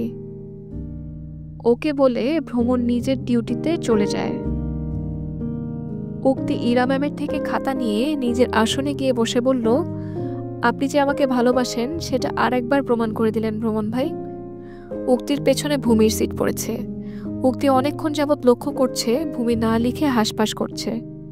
উক্তি ভূমির খাতার দিকে তাকিয়ে দেখল সে একটা ম্যাথে আটকে গিয়েছে। উক্তি নিজের লেখার কথা চিন্তা না করে ভূমির দিকে খাতা এগিয়ে দিয়ে বলল, ইরা ম্যাম ফোনে কথা বলছে, তুমি এই সুযোগে তাড়াতাড়ি ম্যাথটা করে নাও। তুই কি আমাকে দয়া দেখাতে চাইছিস নাকি? দয়া না ভূমি, এই পরীক্ষায় যদি তুমি ফেল করো তাহলে বোর্ড পরীক্ষা দিতে পারবে না। এতে ভ্রমণ ভাইয়ের অপমান হবে। তুমি যা বলার পরীক্ষার হল থেকে বেরিয়ে গিয়ে বলো। ভূমি আর কোনো কথা না পারিয়ে উক্তির খাতা দেখে ম্যাথ করতে করতে বলল, তোকে আমি এত অপমান করেছি, এই কলেজ থেকে তাড়িয়ে দিতে চেয়েছি, আর আজ আমার বিপদের সময় তুই আমাকে সাহায্য করছিস। সত্যি উক্তি, তোর তুলনা হয় না। পরীক্ষা শেষ হলে উক্তি রুম থেকে বেরিয়ে দেখল ভূমি রিকশার জন্য দাঁড়িয়ে আছে। উক্তি ভূমির কাছে গিয়ে বলল, আপনারা শুনছেন বইটই নিবেদিত audio book will you marry me. লিখেছেন নুজাইফা নুন। আমি জানি আমার ফাইলের মধ্যে নকলটা তুমিই রেখেছ। আমি চাইলেই প্রিন্সিপাল স্যারকে এই কথাটা বলতে পারতাম, কারণ প্রিন্সিপাল স্যার আমাকে অনেক বেশি ভালোবাসে এবং বিশ্বাস করে। এর আগেও তুমি একবার আমার সাথে অন্যায় করেছ, যেটা প্রিন্সিপাল স্যার জানেন। আর এবারেও যদি তোমার নামে কমপ্লেন নিয়ে যেতাম তোমার ক্ষতি হতে পারত, কিন্তু আমি চাইনি তোমার ক্ষতি হোক। উক্তির কথায় ভূমি বলল, আমি সত্যি তোকে চিনতে ভুল করেছিলাম উক্তি। তুই আজ বড় মনের পরিচয় দিলি। এখন থেকে আমরা দুজন friend. Will you be my best friend? হ্যাঁ, আজ থেকে আমরা দুজন বেস্ট ফ্রেন্ড, বলে উক্তি ভূমিকে জড়িয়ে ধরল। আশেপাশের শিক্ষার্থীদের করতালিতে মুখরিত হয়ে উঠল চারিপাশ। রাতে ভূমি তার ফ্রেন্ডদের সাথে ভিডিও চ্যাট করছিল। তখন ভ্রমণ ল্যাপটপ নিয়ে ভূমির রুমে আসে। ভ্রমণ সচরাচর ভূমির রুমে আসে না। ভ্রমণকে নিজের রুমে দেখে অবাক হয়ে যায় ভূমি। ভূমি অনলাইনে সংযোগ বিচ্ছিন্ন করে ভ্রমণকে বলল, ভাইয়া তুমি আমার রুমে, কিছু হয়েছে কি? আর কত নিচে নামবি তুই ভূমি? কেন ভাইয়া, আমি কি করেছি? বুঝতে চাইছিস না নাকি বুঝেও না বোঝার ভান করছিস? আমি সত্যি বুঝতে পারছি না তুমি ঠিক কি বলছো। ভূমির কথায় ভ্রমণ একটা ভিডিও প্লে করে ল্যাপটপটা ভূমির দিকে এগিয়ে দিয়ে বলল, এটা কি? ভিডিওটা দেখে ঘাম ঝরতে শুরু করলো ভূমির। ভিডিওতে স্পষ্ট দেখা যাচ্ছে নীলিশা দাঁড়িয়ে দাঁড়িয়ে গল্প করছে। এই সুযোগে ভূমি ফাইলের মধ্যে একটা কাগজ রাখছে। ভিডিওটা দেখা শেষ হওয়া মাত্রই ভ্রমণ বলল, এখানেই শেষ নয়। কিছুদিন আগে উক্তি যখন হসপিটালে ছিল, তুই উক্তিকে মারার জন্য একজন কিলার ঠিক করেছিস। ছি ভূমি, ছি। তুই যে আমার বোন, এটা ভাবতেই আমার ঘৃণা হচ্ছে। উক্তি কি ক্ষতি করেছে তোর? তোর ভালো ছাড়া কখনো খারাপ চাইনি, কিন্তু তুই একটার পর একটা অন্যায় করেছিস। তুই এ পর্যন্ত যা যা করেছিস এর শাস্তি স্বরূপ তোর জেলও হতে পারত। শেষবারের মতো বলছি, ভালো হয়ে যা ভূমি, নয়তো এর পরবর্তীতে আমি ভুলে যাব তুই আমার বোন। আম সরি ভাইয়া, আমি রাগের বশবর্তী হয়ে অনেক বড় ভুল করে ফেলেছি। এমনটা আর কখনো হবে না ভাইয়া। Sorry for everything. আমি উক্তির কাছেও ক্ষমা চেয়েছি। এখন আমরা দুজন ভালো ফ্রেন্ড হয়ে গিয়েছি। উক্তি মেয়েটা এমন যাকে ভালো না বেসে থাকা যায় না ভাইয়া। ও আস্তে আস্তে নিজের ভালোবাসা দিয়ে আমাদের সবার মন জয় করে নিয়েছে। উক্তি আবার তোমার মনেও জায়গা করে নেয়নি তো ভাইয়া? ভূমির কথায় ভ্রমণ কিছু না বলে চুপচাপ তার রুম থেকে বেরিয়ে আসে। দেখতে দেখতে কেটে যায় কয়েকটা মাস। টেস্ট পরীক্ষায় উক্তি টপার হয়েছে। শুধু তাই নয়, বোর্ড পরীক্ষাও খুব ভালো হচ্ছে উক্তির। আজকে তার লাস্ট পরীক্ষা। উক্তি পরীক্ষা শেষ করে ফ্রেন্ডদের সাথে আড্ডা দিয়ে শিকদারে ভিলায় ফিরে দেখলো বাড়িতে ভালো মন্দ রান্না হচ্ছে। সব কিছু পরিষ্কার পরিচ্ছন্ন করা হচ্ছে। উক্তি সবাইকে ব্যস্ত দেখে কাউকে কিছু না বলে নিজের রুমে গিয়ে শাওয়ার নিতে যায়। প্রায় 30 মিনিট পরে উক্তি শাওয়ার নিয়ে বেরিয়ে দেখে তনিমা শিকদার দাঁড়িয়ে রয়েছে। তার হাতে কালো একটা জামদানি শাড়ি, সাথে প্রয়োজনীয় সব কিছু। উক্তিকে ওয়াশরুম থেকে বের হতে দেখেই তনিমা শিকদার বলল, এই শাড়িটা পরে নে। কেন কাকিমা? আজ তোকে দেখতে আসবে। ছেলে একজন বিসিএস ক্যাডার, নাম সৌন্দর্য ভূঁইয়া। নামের সাথে চেহারারও মিল রয়েছে। তোর মামা নিজেই ছেলের সাথে কথা বলেছে। ছেলে তোর ছবি দেখেই তোকে পছন্দ করেছে। আজকে ছেলে সহ ছেলের পরিবারের সদস্যরা আসবে। তাদের যদি তোকে পছন্দ হয় তাহলে আজকেই বিয়ের দিনক্ষণ পাকা করে যাবে। তুই পেটিকোট ব্লাউজ পরে নে, আমি ভূমিকে পাঠিয়ে দিচ্ছি। ভূমি তোকে শাড়ি পরিয়ে সুন্দর করে সাজিয়ে দিবে। ঠিক আছে মামিমা। শিকদার ভিলার ড্রয়িং রুমে সৌন্দর্য সহ তার পরিবারের সদস্যরা বসে রয়েছে। তাদের আদর আপ্যায়নে কোনো ত্রুটি রাখেননি আসলাম শিকদার। নাস্তা শেষ করে তারা আসলাম শিকদারের সাথে এটা ওটা নিয়ে আলাপ আলোচনা করছে। গল্পের এক পর্যায়ে সৌন্দর্যের বাবা সালমান ভূঁইয়া বললেন, অনেক তো কথাবার্তা হলো, এবার মেয়েকে নিয়ে আসুন। এক্ষুনি চলে আসবে বলতে বলতেই কুলসুম শিকদার উক্তির হাত ধরে সিঁড়ি দিয়ে নিচে নামতে থাকে। ভ্রমণ ফোনে কথা বলতে বলতে সবে মাত্র ড্রয়িং রুমে প্রবেশ করেছে। হুট করে তার উক্তির দিকে চোখ পড়ে যায়। সে কথা বলা বাদ দিয়ে উক্তির দিকে হাঁ করে তাকিয়ে থাকে। উক্তির পরনে কালো একটা জামদানি শাড়ি, চোখে গাঢ় কাজল, ঠোঁটে লাল লিপস্টিক, হাত ভর্তি কালো চুড়ি। লম্বা লম্বা চুলগুলো ছেড়ে দিয়ে বাম সাইডে গোলাপ ফুল গুজিয়ে দেওয়া। কালো শাড়িতে তার সৌন্দর্য যেন আরো ফুটে উঠেছে। সব মিলিয়ে অপূর্ব সুন্দর লাগছে উক্তিকে। ভ্রমণকে হাঁ করে উক্তির দিকে তাকিয়ে থাকতে দেখে ভূমি ভ্রমণের দিকে এগিয়ে এসে ভ্রমণের মুখ বন্ধ করে দিয়ে বলল, এভাবে হাঁ করে থাকলে তো গলায় মাছি ঢুকে যাবে ভাইয়া। ভ্রমণ খানিকটা বিরক্ত হয়ে বলল, বাড়িতে এসব কি হচ্ছে? এরা কারা? উক্তিকে দেখতে এসেছে ভাইয়া। সালমান আঙ্কেল বাবার পরিচিত। তারই ছেলে সৌন্দর্যের জন্য উক্তিকে পাত্রী হিসেবে সিলেক্ট করেছে। উক্তিকে কালো শাড়িতে আজ যা লাগছে না, পুরোই রসগোল্লা। আমি মেয়ে হয়েও উক্তির থেকে চোখ ফেরাতে পারছি না। না জানি উক্তিকে দেখে সৌন্দর্য ভাইয়ের কি হবে, এটা হার্ট ফেলও করতে পারে। কথাটা শুনে ভ্রমণের হাত মুষ্টিবদ্ধ হয়ে এলো। ভ্রমণ একবার উক্তির দিকে রক্ত চোখ নিয়ে তাকিয়ে হনহন করে হেঁটে নিজের রুমে চলে গেল। উক্তিকে দেখে ভুইয়া পরিবারের সদস্যদের অনেক পছন্দ হয়। সৌন্দর্য তো উক্তিকে দেখে চোখের পলক ফেলতেই ভুলে যায়। যেটুকু সময় ড্রয়িং রুমে বসেছিল পুরোটা সময় সৌন্দর্য উক্তির দিকেই তাকিয়েছিল। তারা 2 দিন পরে এনগেজমেন্টের অনুষ্ঠানের মাধ্যমে উক্তিকে রিং পরাবেন, এমনটাই কথা হয়েছে 2 পরিবারের মধ্যে। তারা যাওয়া মাত্রই উপর থেকে ভাঙচুরের আওয়াজ শোনা যায়। ভাঙচুরের আওয়াজ শোনা মাত্রই সবাই দৌড়ে ভ্রমণের রুমে এসে দেখে ভ্রমণের হাত থেকে টপ টপ করে রক্ত ঝরছে। তার সামনে ড্রেসিং টেবিলে ভাঙা কাচের টুকরো পড়ে রয়েছে।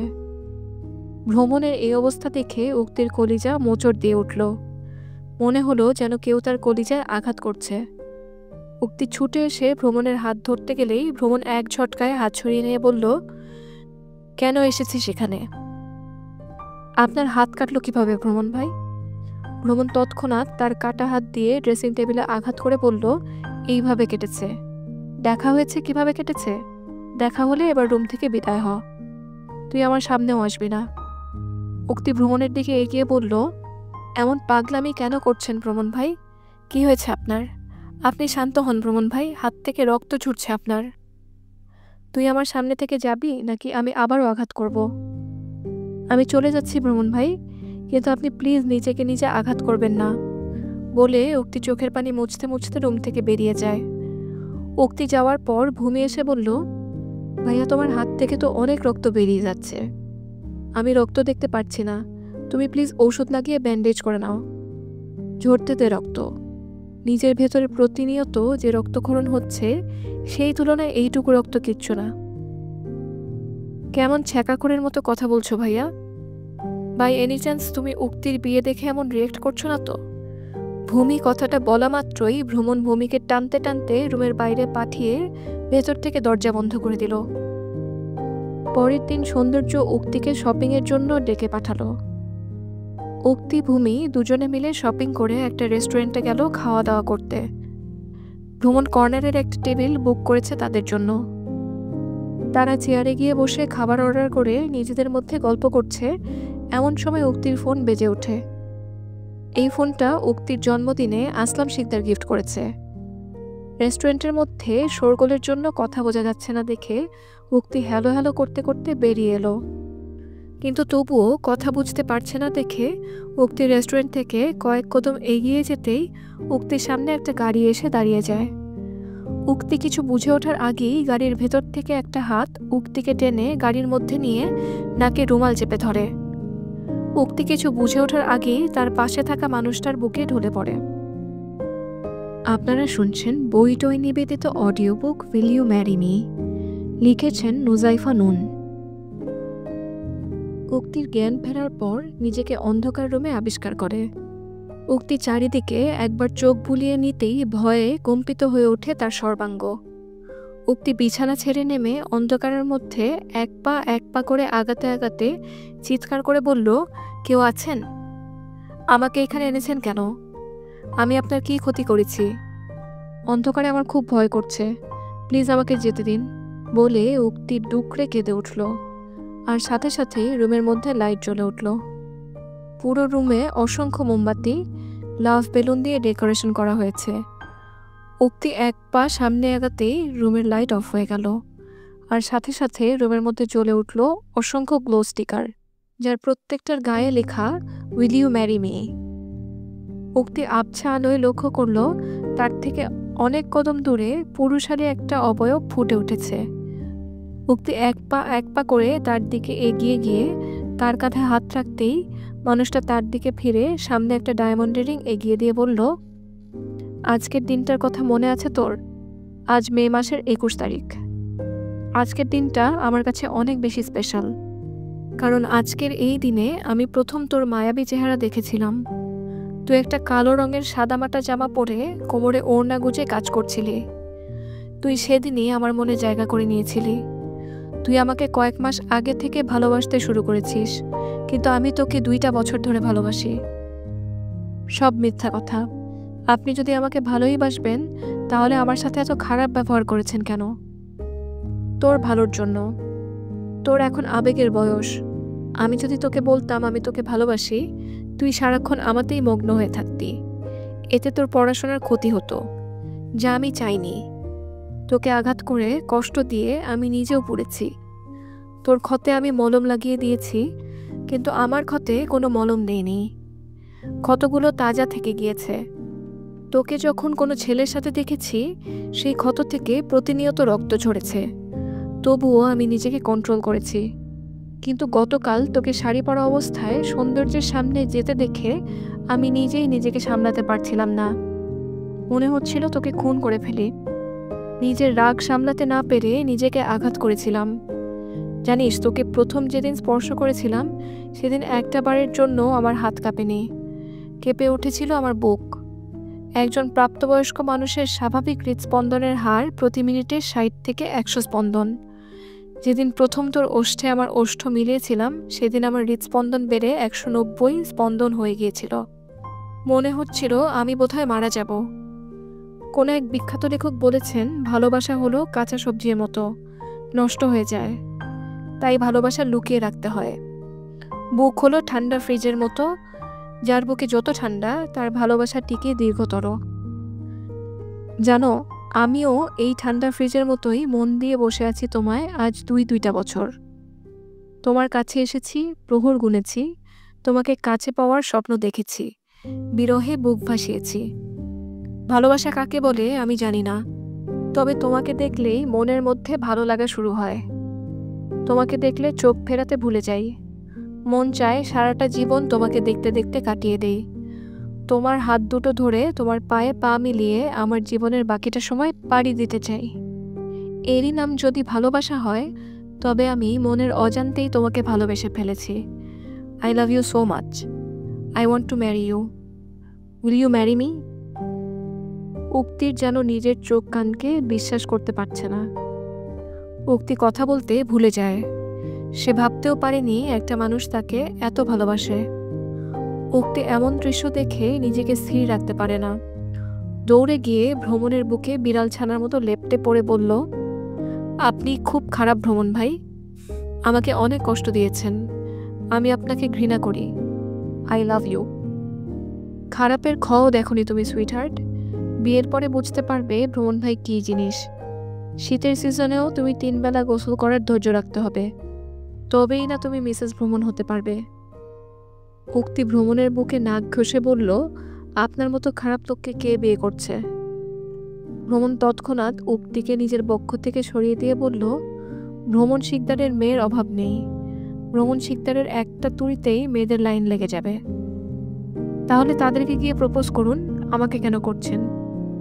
কবি বলেছেন, যদি তোর প্রপোজ পেয়ে কোনো মেয়ে অ্যাকসেপ্ট না করে, তবে অন্য মেয়েকে প্রপোজ করো রে।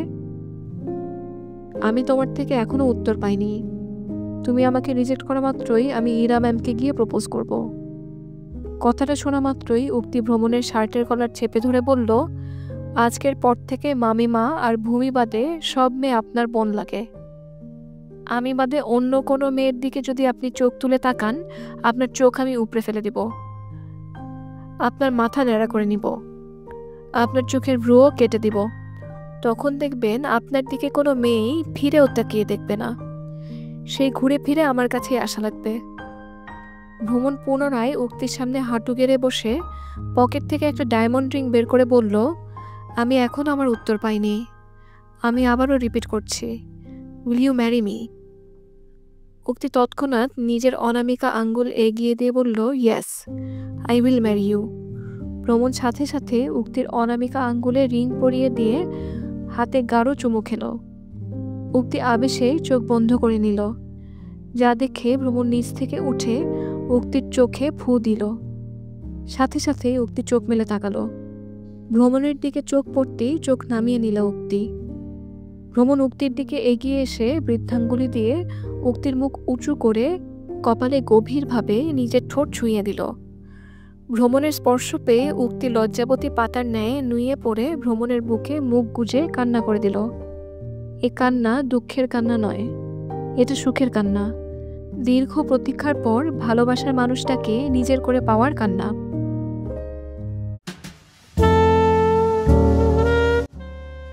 বাংলা ভাষার সবচেয়ে বড় ইবুক অ্যাপ বইটইয়ের সব এক্সক্লুসিভ অডিও বুক শুনতে সাবস্ক্রাইব করুন আমাদের ইউটিউব চ্যানেলে। বইটি শুনে ভালো লাগলে আপনার বন্ধুদের সাথে শেয়ার করতে ভুলবেন না জানুন। বইটই, কণ্ঠে জীবন্ত বই।